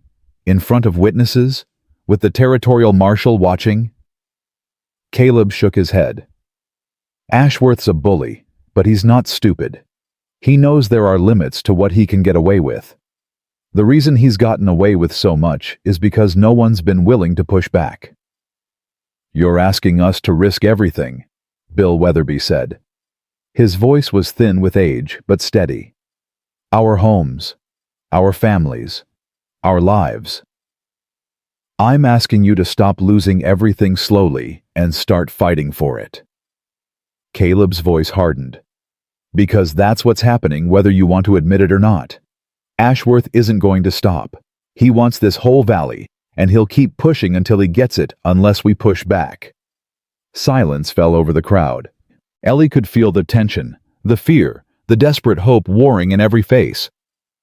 Then Mrs. Chen stepped forward, a small woman barely 5 feet tall with iron-gray hair and eyes that had seen hardship. "My husband's well was poisoned last year," she said. "We had to dig a new one. Cost us everything we'd saved. When we went to the sheriff, he said there was no proof it was Ashworth's men." Her voice trembled with old anger. "No proof. As if we didn't know. As if everyone didn't know." "Sarah." Tom Chen reached for his wife, but she shook him off. "I'm tired," she said. "Tired of being afraid. Tired of watching my children grow up thinking this is normal. Tired of pretending we don't know who's doing this to us." She looked at Caleb. "What do you need us to do?" "Stand together. When Ashworth threatens one of us, all of us show up. We document everything, every threat, every accident, every burned barn and poisoned well. We send word to the territorial marshal. We make so much noise that Ashworth can't ignore us anymore. And if he comes after us anyway, Morrison asked. With guns, then we defend ourselves, legally, visibly, with witnesses. Caleb's jaw set. I'm not asking anyone to start a war. I'm asking you to stop pretending we're not already in one. More murmurs, but this time they sounded different. Less afraid, more angry. There's something else, Caleb said. The Crawford homestead sits on the only year-round spring for 50 miles. That's why Ashworth wants it so badly. If we protect this land, we protect the water. And if we protect the water, we protect everyone, James finished. Every ranch, every farm that depends on that spring. Exactly. Caleb looked out at the gathered families. This isn't just about one homestead. It's about all of us. We stand together here. We stand together everywhere. The silence stretched. Ellie held her breath. Then old Bill Weatherby pushed himself up from his seat, his ancient bones creaking with the effort. I've lived in this valley for 30 years, he said. Watched it grow from nothing, built my life here, buried my wife here. His rheumy eyes swept the crowd. I'll be damned if I let some Eastern money man take it from me. I'm with Thornton. So am I, Mrs. Chen said immediately. And us. Morrison added, his sons nodding behind him. One by one the families spoke up, the Hoffmans, the Petersons, the Williamsons, until every voice had joined the chorus. Ellie felt tears prick her eyes. She looked at Caleb and saw the same emotion on his face, not just relief, but something deeper, pride maybe, or hope. Then it's settled, Caleb said, his voice rough. We stand together, starting now. The meeting broke up into smaller groups, people making plans, exchanging information, organizing watches and warning systems. Ellie moved through the crowd, Grace on her hip, listening to the buzz of conversation. For the first time since she'd arrived in Montana, she felt like she belonged somewhere. Hattie found her near the barn watching the children play together, Emma and Thomas with the Morrison boys, Grace, toddling after them on unsteady legs. Look at them, Hattie said softly. They don't know anything's wrong. They just know there are other children to play with. That's how it should be. Maybe it will be, after this is over. Hattie turned to face her sister. You know Ashworth won't take this lying down. He'll come after us harder than ever. I know. Are you ready for that? Ellie watched Grace stumble and fall, then pick herself up without crying. So strong, her little girl, so determined. I have to be, she said, for her. And for him. Hattie nodded toward where Caleb stood with James going over maps of the valley. For all of us. Hattie smiled. That's my sister. The brave one. I'm not brave, I'm terrified. Being terrified and doing the right thing anyway, that's the definition of brave. Before Ellie could respond, a shout went up from the edge of the yard. One of the Morrison boys pointing toward the north road. Riders coming. Everything went still. Caleb was moving before Ellie could blink, rifle in hand, James right behind him. How many? Caleb demanded. I count 6, maybe 7. Ashworth's men. Can't tell yet. The crowd had gone quiet, the earlier energy replaced by tension. Mothers gathered their children. Men checked their weapons. Ellie pulled Grace close, her heart hammering. Then old Bill Weatherby squinted at the approaching riders and laughed a rusty, surprised sound. That ain't Ashworth's men, he said. That's Sheriff Wade, and unless these old eyes are playing tricks, he's got the territorial marshal with him. Caleb's shoulders relaxed slightly, but he didn't lower his rifle. Let's see what they want. The riders pulled up at the edge of the yard.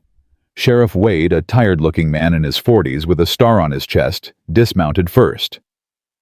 Thornton, Crawford. He nodded to both men. Heard there was a gathering out here. Came to see for myself. No law against neighbors getting together, James said carefully. No, there isn't. Wade's eyes swept the crowd. But Ashworth seems to think you're planning something. He rode into town this morning, demanded I shut this meeting down. The tension ratcheted up again. Ellie saw hands tightening on weapons. And Caleb's voice was ice. And I told him to go to hell. Wade's weathered face cracked into a grim smile.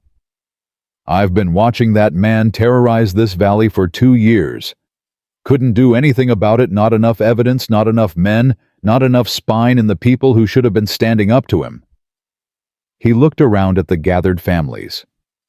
But this is different. This is citizens exercising their rights, and I'll be damned if I'm going to stop that. A ripple of surprise went through the crowd. The man beside Wade dismounted a steel-haired figure with sharp eyes and a U.S. Marshal's badge on his coat. I'm Marshal Briggs, he said. I've had my eye on Victor Ashworth for some time. Rumors of intimidation threats, suspicious accidents. But rumors aren't evidence. His gaze found Caleb. You the man who pulled that woman from the river? I am. Word travels fast out here. So does word of the ambush on the North Road, and the raid on this homestead. Briggs's voice hardened. I'm here to tell you that what you're doing, organizing, standing together, it's legal, it's protected, and if Ashworth tries to stop it with violence, I'll be here to see it. You're staying. For as long as it takes. Briggs looked out at the gathered families. I can't fight your battles for you, but I can make sure the law is on your side when you fight them yourselves. Something shifted in the crowd. The fear didn't disappear that would take more than one marshal's promise, but it changed, became something harder, more determined. Then welcome to Silver Creek Valley, Marshal, Caleb said. I hope you're ready for a fight. I've been ready for one my whole career. Briggs's eyes glittered. Let's see what Ashworth does when he realizes he's not the only one with power anymore. As the sun set that evening, Ellie stood on the porch and watched the families depart. They left in groups, now traveling together for safety, already putting Caleb's plan into practice. She felt arms wrap around her from behind and leaned back into Caleb's chest. We did it, she said softly. We actually did it. This is just the beginning. Ashworth won't give up because we had one meeting. I know, but it's a start. It is. His lips brushed her hair, the best start we could have hoped for. Grace made a sound from inside the house, not quite a cry more, a demand for attention. Ellie smiled. Duty calls. It always does. But Caleb didn't let her go immediately. Instead, he turned her in his arms, looking down at her with those deep blue eyes. Whatever happens next, Ellie, I want you to know something. What? These past few days, saving you, fighting for you, standing beside you, they've been the most alive I've felt since Martha died. His voice was rough with emotion. You gave me a reason to stop hiding, to start living again. And no matter what Ashworth does, no matter how this ends, I'll always be grateful for that. Ellie reached up and kissed him, soft, sweet, full of promise. It's not going to end, she whispered against his lips. We're not going to let it. We're going to win this, and then we're going to have that life you talked about. The one with the horses and the books, and waking up together every morning. You promise? I promise. Grace's demands grew louder, and Ellie reluctantly pulled away. Now let me go take care of our daughter, she said. Our daughter. The words hung in the air between them. Caleb's face softened in a way she'd never seen before. Our daughter, he repeated. I like the sound of that. So did Ellie. More than she could say. She went inside to tend to Grace, and Caleb stayed on the porch, watching the last of the light fade from the sky. Somewhere out there, Victor Ashworth was planning his next move. But so were they. And for the first time they had something Ashworth didn't. They had each other. 3 days passed in tense quiet.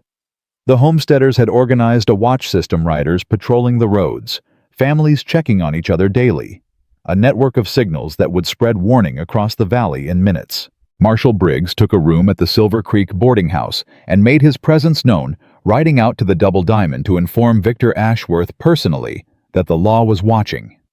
But Ashworth didn't respond. Not publicly, not visibly. And that silence was more frightening than any threat. "He's planning something," Caleb said on the third evening, pacing the Crawford kitchen like a caged animal. "A man like Ashworth doesn't just back down. He's waiting for the right moment."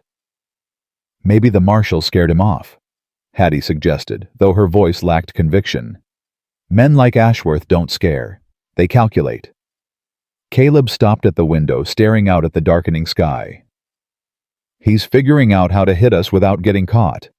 How to make it look like an accident or self-defense or—" "Caleb."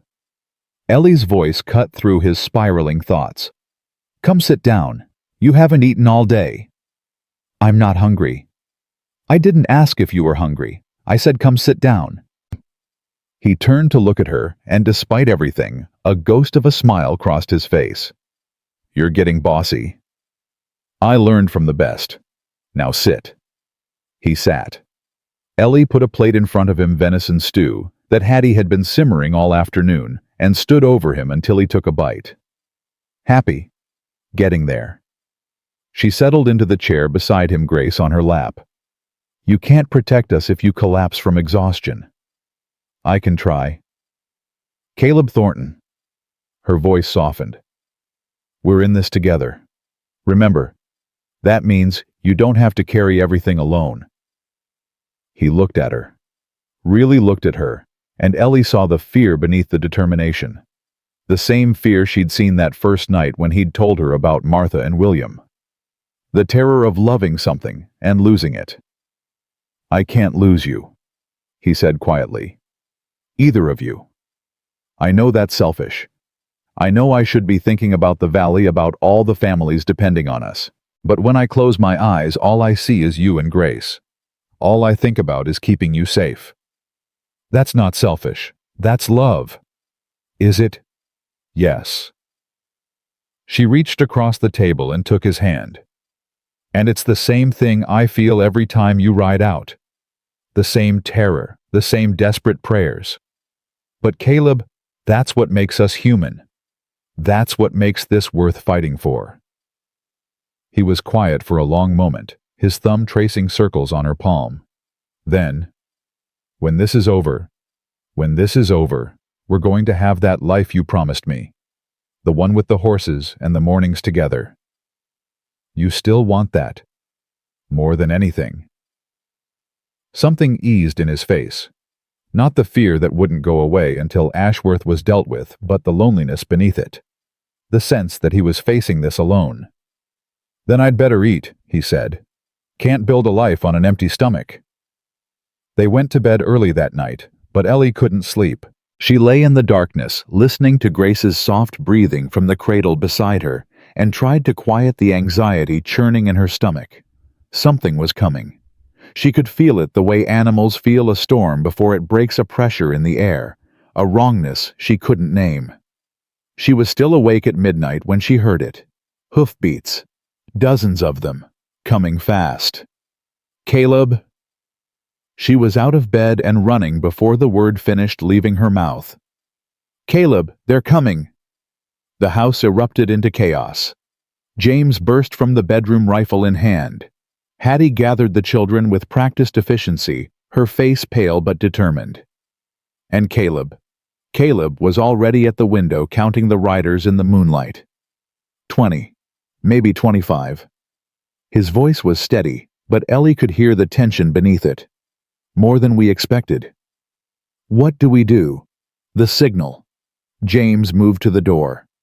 "Morrison set up a fire beacon on the ridge. If we can light it, the others will see. They'll come." "You'll never make it," Caleb said. "They're already in the yard." As if to prove his point, a voice rang out from the darkness. Marcus Ashworth, sharp with triumph. "Thornton Crawford, we know you're in there. Come out and maybe we'll let the women and children live." Ellie's blood ran cold.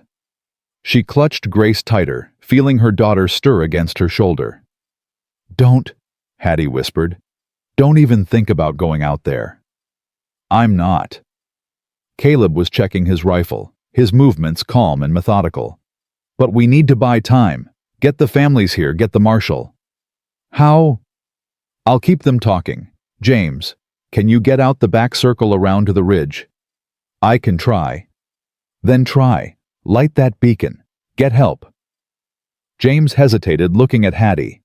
Something passed between them, a whole conversation in a single glance. Go, Hattie said. I'll be fine. We'll be fine.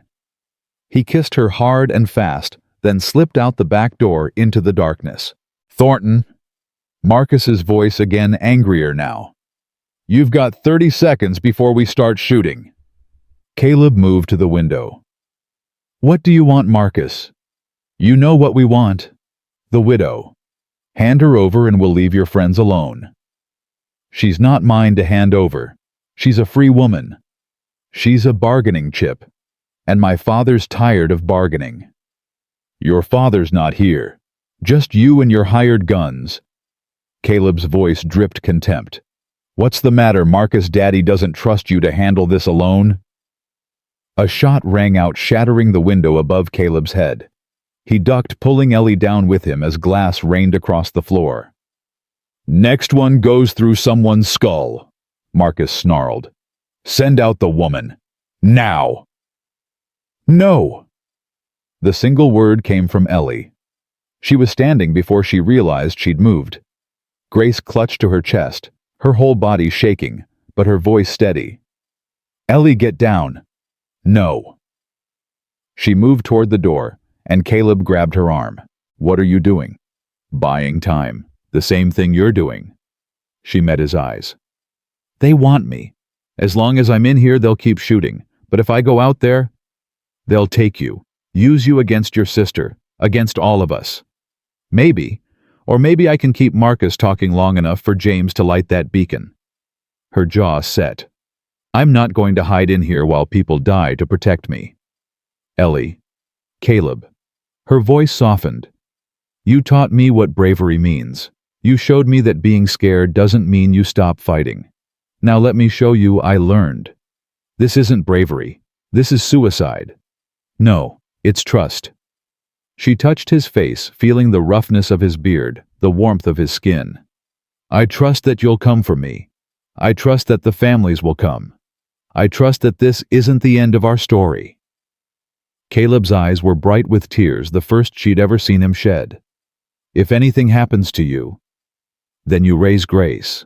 You give her that life we talked about. And you tell her that her mama loved her more than anything in the world. She kissed him. Deep, desperate, everything she felt poured into that single moment. Then she opened the door. The cold hit her like a physical blow. She stepped onto the porch, Grace held tight against her shoulder, and faced the line of armed men in the yard. Marcus Ashworth sat at the front, his horse pawing the frozen ground. His face split into an ugly grin. Well, well. The widow has some courage after all. You want me. Here I am. But my daughter stays. I don't think you're in a position to make demands. I'm not demanding. I'm asking. Ellie kept her voice steady, though her heart was hammering so hard she could barely breathe. She's a baby, Marcus, 14 months old. Whatever quarrel you have with me with my sister, she's not part of it. Something flickered in Marcus's eyes. Not compassion, men like him didn't feel compassion, but calculation. Fine, the baby stays. You come with us. Ellie, no. Hattie's voice from inside the house. Don't do this. It's all right, Hattie. Ellie's voice didn't waver. Take care of Grace for me. She started to walk toward Marcus's horse, each step feeling like it took a lifetime. Behind her, she heard Caleb's ragged breathing, heard Hattie's muffled sobs. 10 feet from Marcus. 8. 6. Then she saw it, a flicker of light on the ridge. The beacon. James had made it, and Marcus saw it too. What the hell? He wheeled his horse, staring at the growing flames. Patterson, take 5 men and put that out. Sir, if we split our forces. Do it. 5 riders broke away, thundering toward the ridge, And in that moment of confusion, Caleb moved. He burst through the door, rifle blazing. The first shot took a rider out of his saddle. The second sent another man scrambling for cover. Before anyone could react, he was on the porch, grabbing Ellie's arm and pulling her behind him. "Get inside, Caleb. Now." She ran. Behind her, all hell broke loose. Gunfire erupted from everywhere at once. Marcus was screaming orders. His men were shooting wildly, and through it all, Caleb stood on that porch like a wall between the chaos and the people he loved. Ellie grabbed Grace from Hattie's arms and ducked behind the overturned kitchen table. Bullets punched through the walls, sending splinters flying. The children were screaming. Hattie was trying to shield them, and somewhere outside, Caleb was still fighting. "We have to help him," Ellie gasped. "How?" Hattie's voice was raw with terror. "There's 20 of them." "Not for long." James appeared in the back doorway, his face streaked with soot and sweat. "Beacon's lit. Morrison's place is less than a mile away. They'll see it. They'll come." In time. James didn't answer. He grabbed his rifle and moved toward the front of the house. The next few minutes were the longest of Ellie's life. She crouched in the corner with Grace, listening to the gunfire. The shouts, the sounds of men fighting and dying. Every shot made her flinch. Every silence made her pray. Then she heard it, more hoofbeats coming from the east. But these were different. Organized. Purposeful. "That's Morrison," James shouted. "And the Chens. They're here." The tide turned in an instant. Ashworth's men, already depleted from the split forces, found themselves caught between the house and the arriving homesteaders. Some tried to fight. Most tried to run. Marcus Ashworth wasn't one of the runners. Ellie heard his voice through the chaos, screaming with rage. "Thornton, this isn't over. I'll kill you myself." Then a shot. A cry of pain and silence. She couldn't wait any longer. She thrust Grace into Hattie's arms and ran for the door. "Ellie, no!" But she was already outside, stumbling across the bullet-scarred porch, searching frantically for Caleb. She found him in the yard on his knees, one hand pressed to his shoulder, where blood was seeping through his fingers. "Caleb." She fell beside him, her hands joining his on the wound. "You're hurt. Oh God, you're hurt." "Just a graze." His voice was strained but steady. "Looks worse than it is." "You're a terrible liar." "I know." He managed a weak smile. "But you love me anyway." "I do."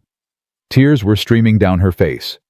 "I love you so much, you stupid, brave, impossible man." "Then help me up. We're not done yet."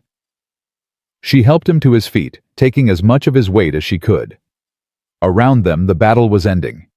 Ashworth's men were being rounded up by Morrison and his sons. The Chens were checking the wounded, and Marcus Ashworth lay face down in the snow, his gun still clutched in his hand. "Is he dead?" Ellie asked. "No." Sheriff Wade appeared beside them, his face grim. "Just unconscious. Took a rifle butt to the head when he tried to shoot Thornton in the back." "Who?" "Me." Old Bill Weatherby hobbled up, an ancient rifle in his hands. "Figured I owed the man one, after what he did for my family." Caleb looked at the old man with something like wonder. "You came." "We all came." Weatherby gestured at the yard, now filled with homesteaders, the Morrisons, the Chens, the Hoffmans, the Petersons, all the families who'd stood together 3 days ago. "You said we'd fight together. Did you think we'd let you do it alone?" Ellie felt her legs give out. She sank to the ground, pulling Caleb down with her, and sobbed great heaving sobs of relief and terror and overwhelming gratitude. "It's over," she whispered. "Please tell me it's over." Almost. Marshal Briggs strode into the yard, his badge glinting in the moonlight. "I'll need statements from everyone. And someone needs to ride to the Double Diamond. Let Victor Ashworth know his son's in custody." "I'll go." Morrison stepped forward. "And I won't go alone. I want that man to see how many of us there are. How many he'd have to fight if he tried this again." "You think he will?" James asked. Try again. I think, Briggs said slowly, that Victor Ashworth is about to learn what happens when you push people too far. His son's facing attempted murder charges. Half his hired guns are dead or captured, and every homesteader in this valley now knows they can stand up to him and win. He smiled grimly. I'd say Mr. Ashworth's empire is about to crumble. They tended to Caleb's wound inside the house, a bullet graze across his shoulder, painful, but not serious. Hattie cleaned and bandaged it while Ellie held his hand, refusing to let go. You could have died, she said. You almost died. But I didn't. Because Bill Weatherby hit Marcus with a rifle. If he hadn't. But he did. Caleb's good hand came up to cup her face. That's the point, Ellie. That's what we built. A community that protects each other. I wasn't fighting alone out there. None of us were. I was so scared. So was I. He pulled her closer, pressing his forehead to hers. When you walked out that door, when you offered yourself to Marcus, I've never been so terrified in my life. I had to buy time. I know. And it was the bravest thing I've ever seen. His voice cracked. But don't ever do it again. Please. My heart can't take it. Despite everything, Ellie laughed, a wet, shaky sound. I'll try, but I'm not making any promises. Fair enough. Grace chose that moment to let out an indignant wail from Hattie's arms. She'd been remarkably quiet through the entire ordeal, but now she wanted her mother, and she wanted her now. Ellie took her daughter and settled her on her lap.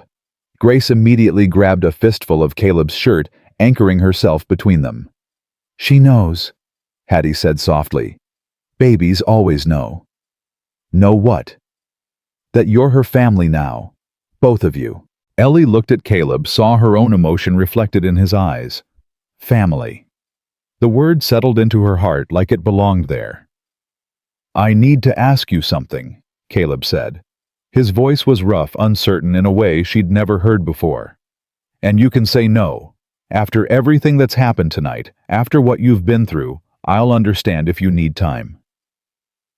What is it? Marry me. The world stopped. Ellie stared at him, sure she'd misheard. What? Marry me. His good hand found hers, intertwining their fingers. Not tomorrow, not next week. Whenever you're ready. But marry me, Ellie. Let me be Grace's father. Let me spend the rest of my life trying to deserve you.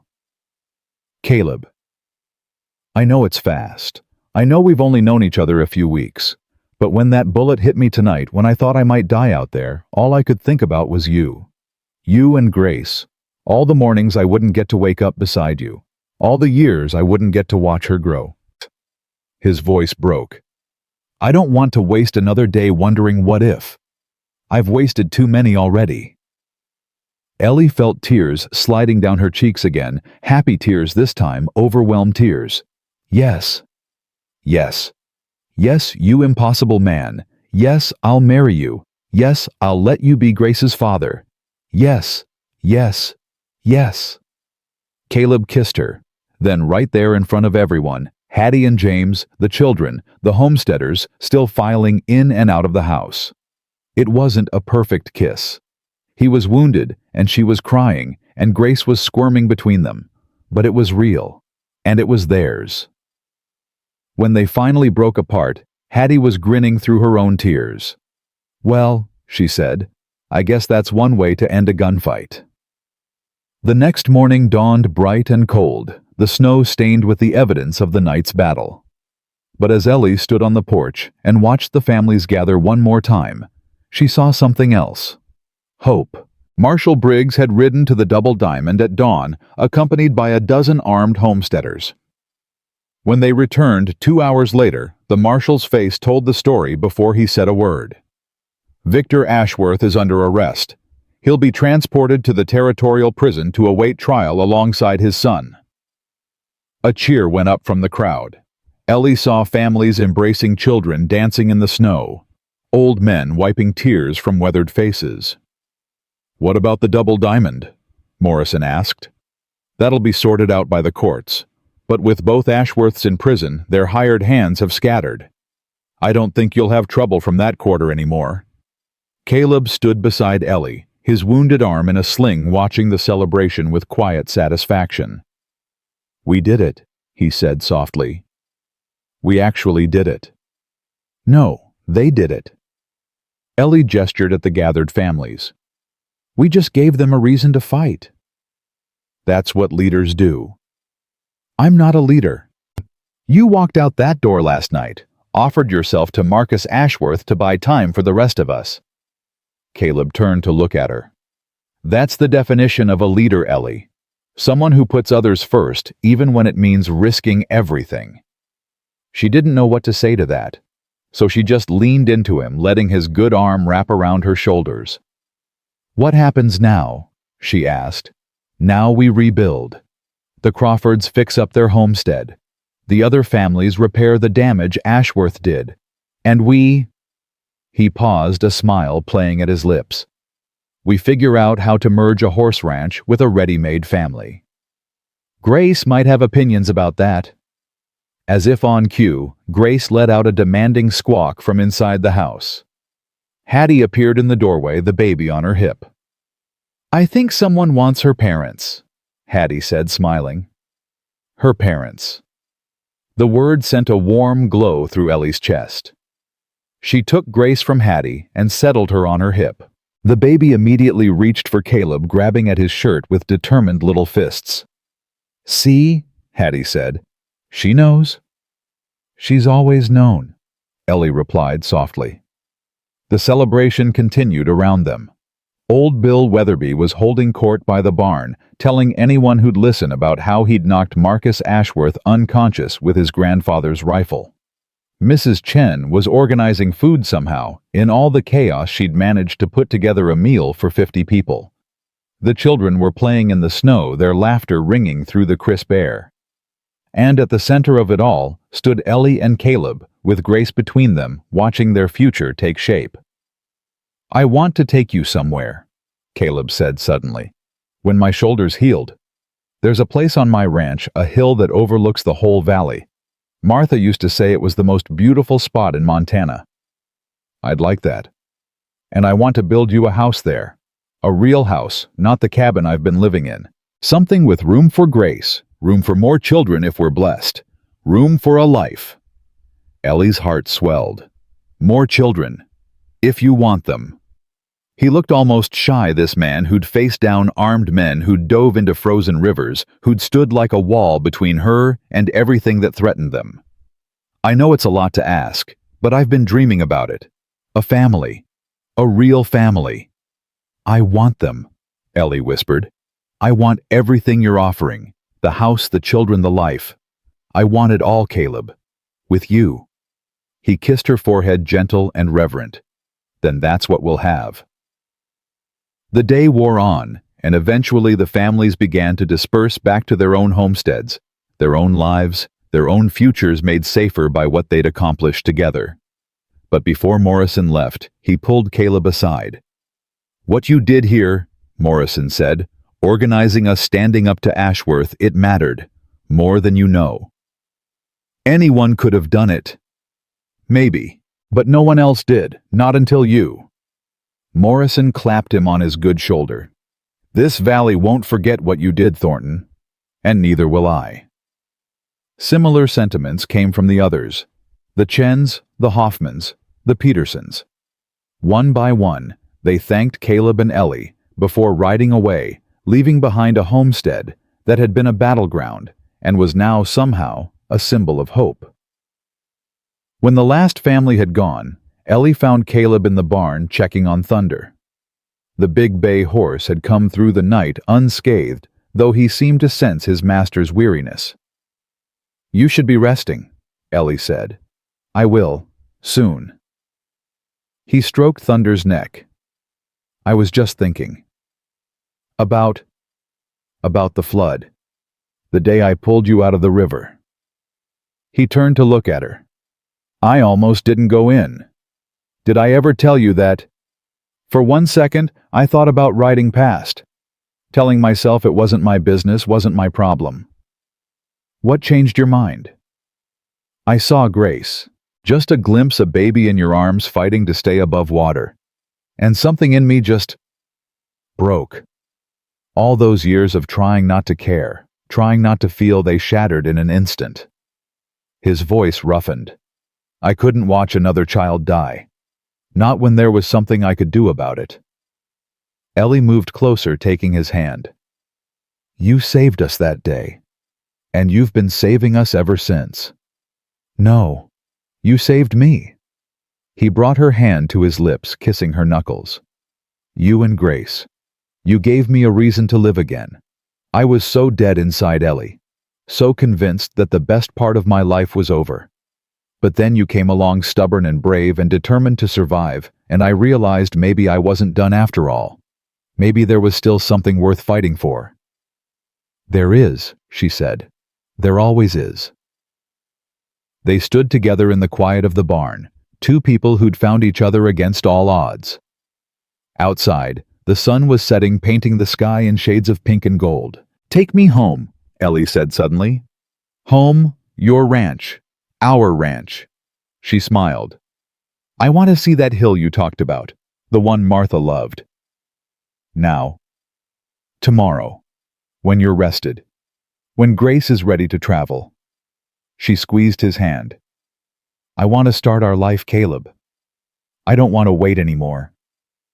He pulled her into his arms, careful of his wounded shoulder, and held her close. Tomorrow, he agreed. We'll go home. Home. The word had never sounded so beautiful. That night, after James and Hattie and the children had gone to bed, Ellie sat on the porch with Grace in her arms and Caleb beside her. The stars were out in force, scattered across the sky like scattered diamonds. Tell me about Martha, she said softly. Caleb was quiet for a moment. Then, she was stubborn. Like you.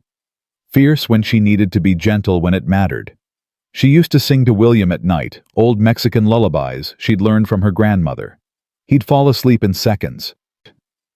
She sounds wonderful. She was. She would have liked you, I think. You're both the same kind of brave. I'm not sure I'm brave at all. You're the bravest person I know. He turned to look at her. And Ellie, I need you to know something. Loving you doesn't mean I've forgotten Martha. She'll always be part of me. Part of who I am. I know. And Samuel will always be part of me.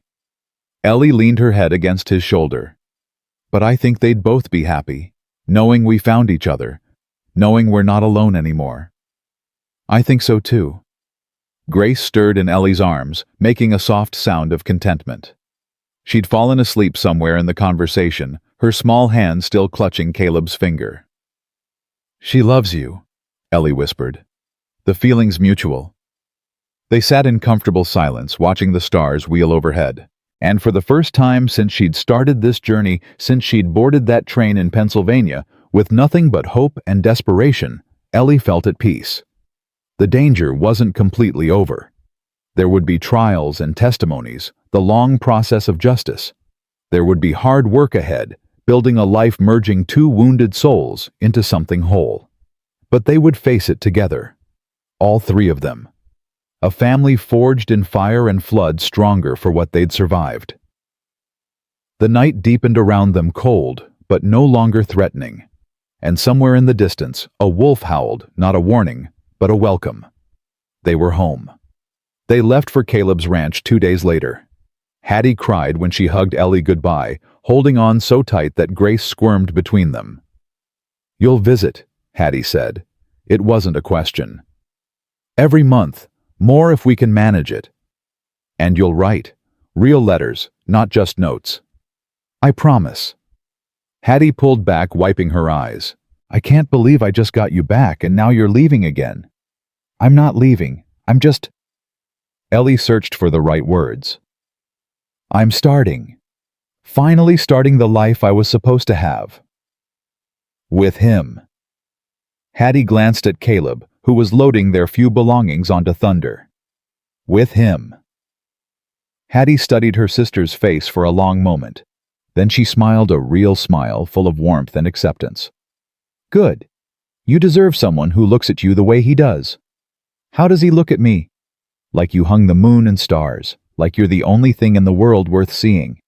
Hattie squeezed her hands. Samuel looked at you that way too, you know. You have a gift for inspiring that kind of love. Ellie felt tears prick her eyes. I miss him still. Samuel. Is that wrong? Never. You'll always miss him. But missing someone doesn't mean you can't love someone else. Hattie touched her cheek. Your heart is big enough for both, little sister. Don't ever doubt that. The ride to Thornton Ranch took most of the day. Caleb's shoulder was still healing, but he insisted on holding Grace for part of the journey, letting the baby sleep against his chest, while Ellie rode beside him on the mare James had given her as a wedding gift. Wedding. The word still felt strange on her tongue. They hadn't set a date yet, but Caleb had already started talking about building additions to the ranch house. A room for Grace, a proper kitchen, maybe even a porch where they could sit in the evenings and watch the sun go down. What are you thinking about? Caleb asked. The future. Our future. Good thoughts. The best. She reached across the space between their horses and touched his arm. Tell me about the ranch. What's it like?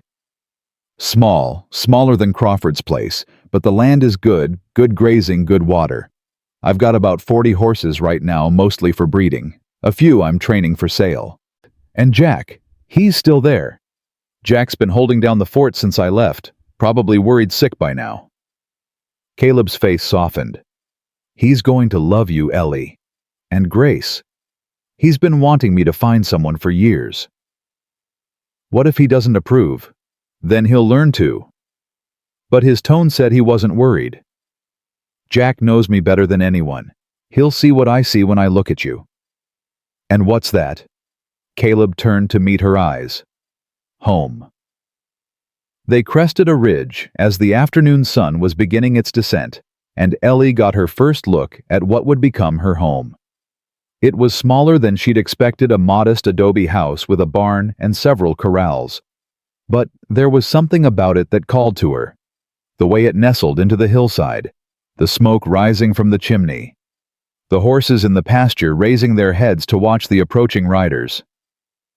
It's not much, Caleb said quietly. Not yet, but I've got plans. It's perfect. He looked at her, surprise flickering across his face. You haven't even seen the inside yet. Doesn't matter. Ellie smiled at him. It's where you are. It's where we'll build our life. That makes it perfect.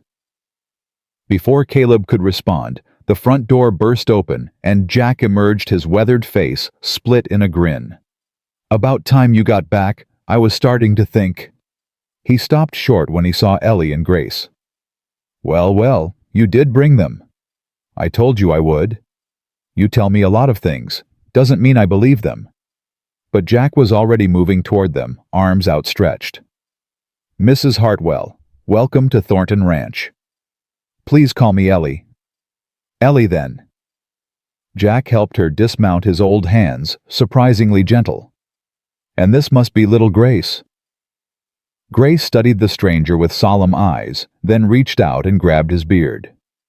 Jack laughed, a warm, rusty sound.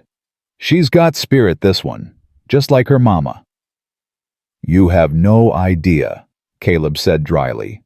They settled into the ranch house that evening.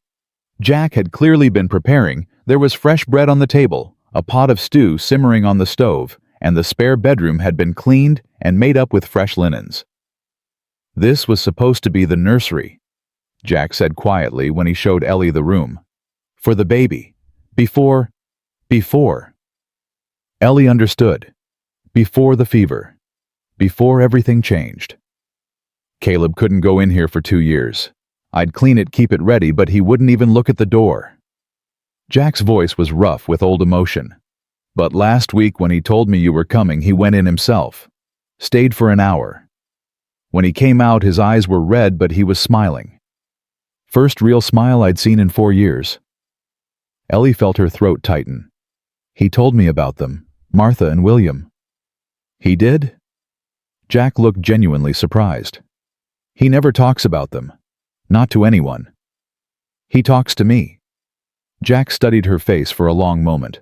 Then he nodded slowly. That's good. That's real good. He needed someone he could talk to. Someone who'd understand.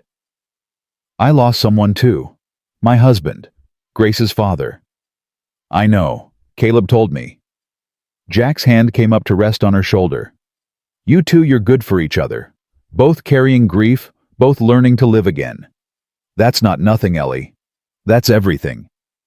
The first week passed in a blur of adjustment.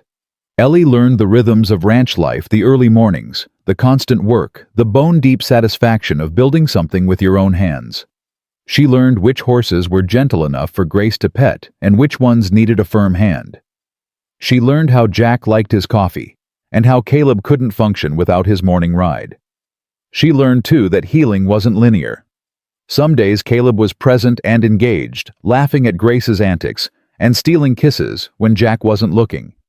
Other days he was distant, lost in memories she couldn't share. On those days she gave him space, took Grace for walks around the property, let him work through whatever darkness had risen up. Does it ever get easier? She asked Jack one afternoon, watching Caleb from the kitchen window. He was in the corral working with a young mare, his movements careful and precise. The grief, all of it, the memories, the wondering what might have been. Jack was quiet for a moment. It gets different. Not easier, but different. The sharp edges smooth out over time. You stop expecting them around every corner, but you never forget. And sometimes, he paused. Sometimes something catches you off guard. A smell, a sound, a turn of phrase, and suddenly it's like they just died yesterday. Is that what's happening to him today? Probably. Today would have been William's birthday. The boy would have been 8. Ellie's heart clenched. He didn't tell me. He wouldn't. Caleb's never been good at sharing his pain. But you... Jack gave her a knowing look. You're good at seeing it anyway. She left Grace with Jack and walked out to the corral. Caleb didn't look up when she climbed onto the fence, but she saw his shoulders tighten. You don't have to talk about it, she said softly. But I'm here, if you want me to be. A long silence. The mare snorted and tossed her head. He would have been 8 today, Caleb finally said. His voice was rough, barely above a whisper. I keep thinking about what he'd be like. Would he be tall like me? Would he have Martha's laugh? Would he... His voice broke. Would he still want to be a rancher, like he used to say? Ellie slipped off the fence and walked to him, wrapping her arms around him from behind. She felt him shudder, felt the silent sobs he was trying to hold back. Tell me about him, she said. Tell me everything. So he did. Standing in that corral with the afternoon sun warming their backs, Caleb told her about William, about his first steps and his first word, which was horse naturally, about the way he'd laugh when Caleb threw him in the air, about the toy wooden sword Jack had carved for him and the dreams he'd had of growing up to be just like his papa. By the time he finished, they were both crying. But something had shifted between them. Another wall down, another layer of trust built. Thank you, Caleb whispered, for listening, for being here. Always. He turned in her arms, pulling her close. Marry me, Ellie, not someday. Now. This week. Caleb. I know we said we'd wait. Take our time, but I'm tired of waiting. I've spent 4 years waiting for something to change, and nothing did until you came along. I don't want to waste another day. Ellie looked up at him, this man who'd pulled her from a frozen river, who'd fought for her and her daughter, who'd opened his wounded heart and let her in. Saturday, she said. What? Let's get married on Saturday. It gives us 3 days to prepare, and Hattie time to come. Caleb's face transformed. The grief was still there, would always be there, but now it shared space with something brighter. Saturday, he repeated. I can work with Saturday. The wedding was small and simple. Reverend Whitmore rode out from town to perform the ceremony. Hattie and James came with the children, along with the Morrisons, the Chens, and half a dozen other families who wanted to witness the union of the man who'd united them against Ashworth. Ellie wore a dress Hattie had made for her, nothing fancy, just clean blue cotton with white ribbon at the cuffs. Grace wore a matching ribbon in her hair and spent most of the ceremony trying to grab Caleb's pocket watch. "Do you, Caleb Thomas Thornton, take this woman to be your lawfully wedded wife?" "I do." "And do you, Eleanor Grace Hartwell, take this man to be your lawfully wedded husband?" Ellie looked at Caleb, at the hope in his eyes, the love written across his face, and felt her heart overflow. "I do." "Then by the power vested in me by the territory of Montana, I now pronounce you husband and wife." Reverend Whitmore smiled. "You may kiss your bride." Caleb kissed her softly, tenderly, mindful of their audience. But Ellie felt the promise in it, the commitment, the beginning of everything they would build together. When they broke apart, Grace let out an indignant squawk and grabbed for Caleb's face. "I think she wants a kiss too." Ellie laughed. Caleb obliged, pressing his lips to Grace's chubby cheek. The baby giggled and grabbed his beard. "Your daughter," Ellie said, "has expensive taste in men." "Our daughter," Caleb corrected. And the word settled into Ellie's heart, like it had always belonged there. The celebration went late into the evening. Jack had somehow produced a feast: roasted venison, fresh bread, preserved berries from the summer before. The neighbors had brought contributions of their own, and soon the small ranch house was overflowing with food and laughter and warmth. Ellie watched it all from the porch, Grace sleeping in her arms, and felt a peace she hadn't known was possible. "Penny for your thoughts, Mrs. Thornton." She turned to find Caleb behind her, 2 cups of cider in his hands. "I like the sound of that," she said. "Mrs. Thornton?" "So do I." He handed her a cup and settled beside her on the porch rail. "Happy. More than I knew I could be." They sat in comfortable silence, listening to the sounds of celebration inside. Through the window, Ellie could see Hattie dancing with James, the Morrison boys, attempting to teach Mrs. Chen some kind of American reel, old Bill Weatherby, holding court by the fireplace. "A year ago, I was alone," Caleb said quietly. "Convinced I'd spend the rest of my life that way. Convinced I didn't deserve anything else. And now? Now I have you, Grace, a family again." His voice caught. "I never thought I'd have that again, Ellie. Never thought I'd want it. But you do. More than I can say." She leaned into him, feeling his arm wrap around her shoulders. "We're going to be happy, Caleb. I know it sounds naive after everything we've been through, but I believe it. I believe we're going to have the life we've dreamed about." "It doesn't sound naive. It sounds like faith." "Maybe that's what it is." The months that followed proved her right. Winter softened into spring, and the ranch came alive with new growth. Caleb expanded the horse herd, taking on contracts to supply mounts to the Army outpost 3 days' ride away. Ellie transformed the bare ranch house into a home: curtains at the windows, rugs on the floors, a garden patch where she grew vegetables and herbs. Grace took her first real steps in April, stumbling across the kitchen floor into Caleb's waiting arms. She said her first word in May. Papa directed at Caleb, which made Ellie cry happy tears, and Jack declare it the most beautiful sound he'd ever heard. The trial of Victor and Marcus Ashworth took place in June. Ellie testified about the ambush, the attack on the Crawford homestead, the threats Marcus had made. So did the other homesteaders, story after story of intimidation and violence that left the jury pale with shock. The verdict was guilty on all counts. Victor Ashworth received 20 years, Marcus got 15. "It's over," Caleb said that night, pulling Ellie close in their bed. "It's really over." "I know. I keep waiting to feel relieved, but mostly I just feel empty. No, full. Like there's finally room for everything else. The good things, the happy things, the future things." She smiled in the darkness. "I was going to tell you tomorrow, but since you brought it up, tell me what." Ellie took his hand and placed it on her stomach. "We're going to need that addition sooner than we thought."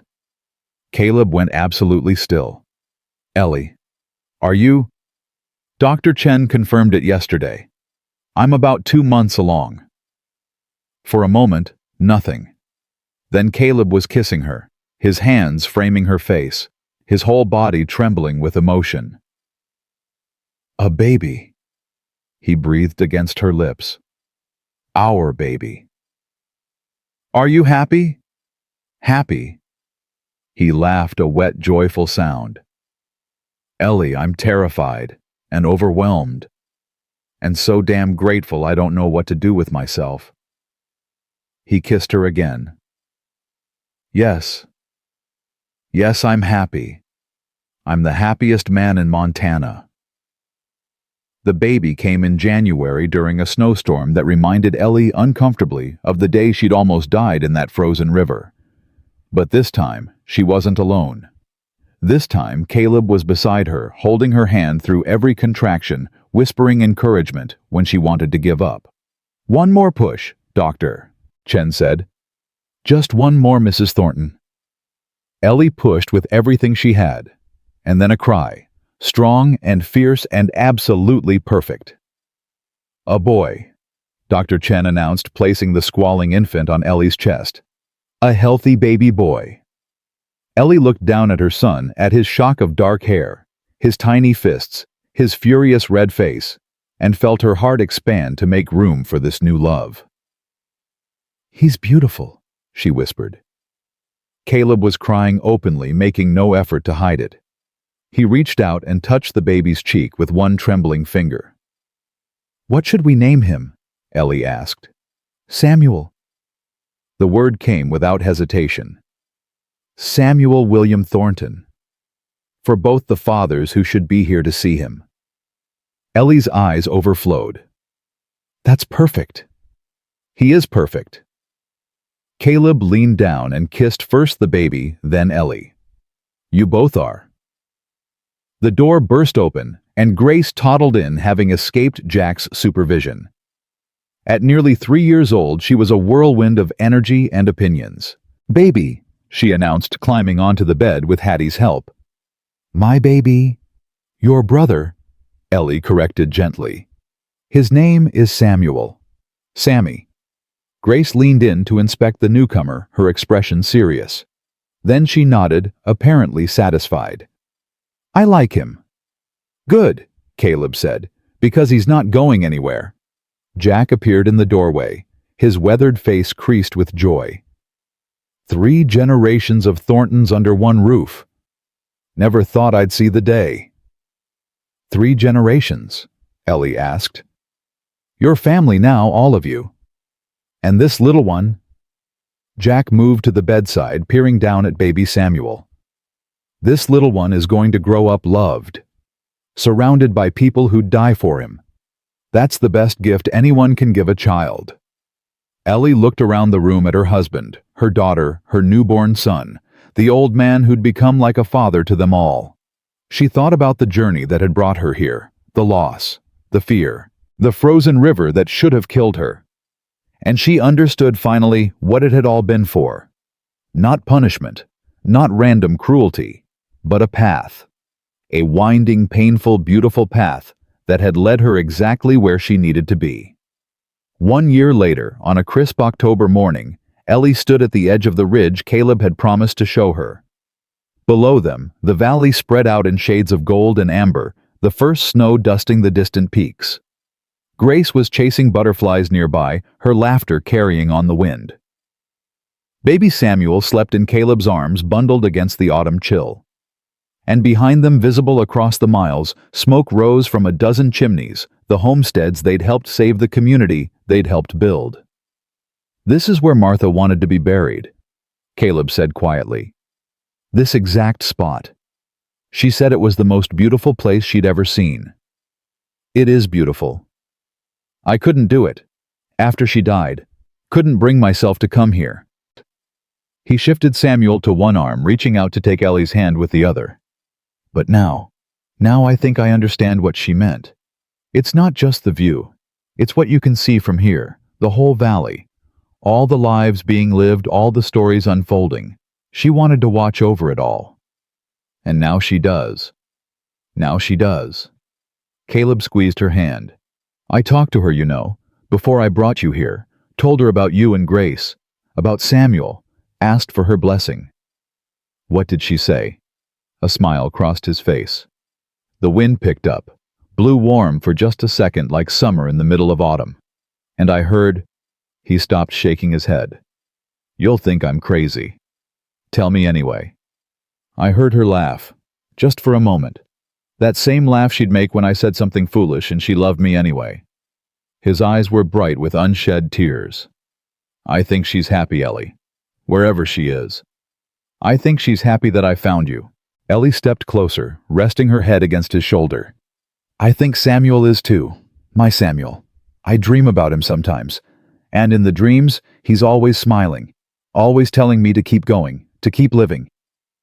We honor them by living, by being happy, by raising our children to be good and brave and kind.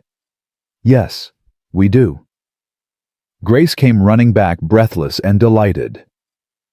Mama, Papa, I caught a butterfly. Did you let it go? Yes. You said butterflies need to be free. She held up her empty hands as proof. But I saw it. It was beautiful. Just like you, Caleb said, scooping her up with his free arm. Somehow he managed to balance both children, one on each side, looking perfectly content with his burdens. Ellie watched him, her husband, her partner, the father of her children, and felt her heart overflow with gratitude. 2 years ago, she'd been a widow with nothing but grief and a baby to her name. She'd boarded a train with no idea what waited for her, carrying only hope and desperation in equal measure. And then the river had come. The flood. The destruction of everything she'd planned. But from that destruction, something new had grown. Something stronger than she'd ever imagined possible. A family. A home. A love that had been tested by fire and emerged unbreakable. What are you thinking? Caleb asked, noticing her expression. I'm thinking about the flood. The flood. The day we met. The day you dove into that water and saved my life. She moved to stand in front of him, looking up into those blue eyes she'd come to love so completely. I spent so long being angry about it. About losing the wagon, the supplies, almost losing Grace. It felt like one more terrible thing in a string of terrible things. And now I understand. The flood didn't take anything from me. It brought me here, to you, to this. She gestured at the valley, at the children, at everything they'd built. The worst day of my life turned out to be the beginning of the best part. Ellie, I love you, Caleb Thornton. I love our daughter. I love our son. I love this ranch and this valley and this life we're building together. And I will never ever stop being grateful that you didn't ride past that day. That you dove into impossible water to save strangers. That you're the kind of man who does what's right, no matter the cost. Caleb set the children down gently, then pulled her into his arms. I love you too, he said roughly. More than I have words for. More than I knew I could love anyone again. He kissed her forehead, her cheeks, her lips. You saved me, Ellie. Don't ever forget that. You and Grace walked into my life and saved me from the darkness I was drowning in. Everything good that's happened since the community, the homesteaders, our family, it all started with you. It started with both of us. Together. Together, he agreed. Always together. Samuel woke with a small cry and Grace demanded to be picked up, and the moment dissolved into the beautiful chaos of family life. But as they walked back down the ridge toward home, Ellie carried something new in her heart. Not just happiness, not just love. Peace. The deep, unshakable peace of knowing that she was exactly where she was meant to be. That every trial, every loss, every moment of fear and grief had led her to this place. This man. This life. The sun was setting as they reached the ranch house, painting the sky in shades of rose and gold. Smoke curled from the chimney. Thunder whinnied a greeting from the corral. And through the window, Ellie could see Jack setting the table for dinner, preparing for his family to come home. Caleb paused at the door, Grace in his arms, Samuel in Ellie's. "Ready?" he asked. Ellie looked at the house, their house. At the children, their children. At the man standing beside her who'd given her back her faith in the future. "I've been ready my whole life," she said. "I just didn't know it until now." He kissed her softly, then opened the door. They stepped inside together into warmth and light and the promise of all the years to come. A cowboy had dove from his horse into a frozen river. A widow had trusted him with her child.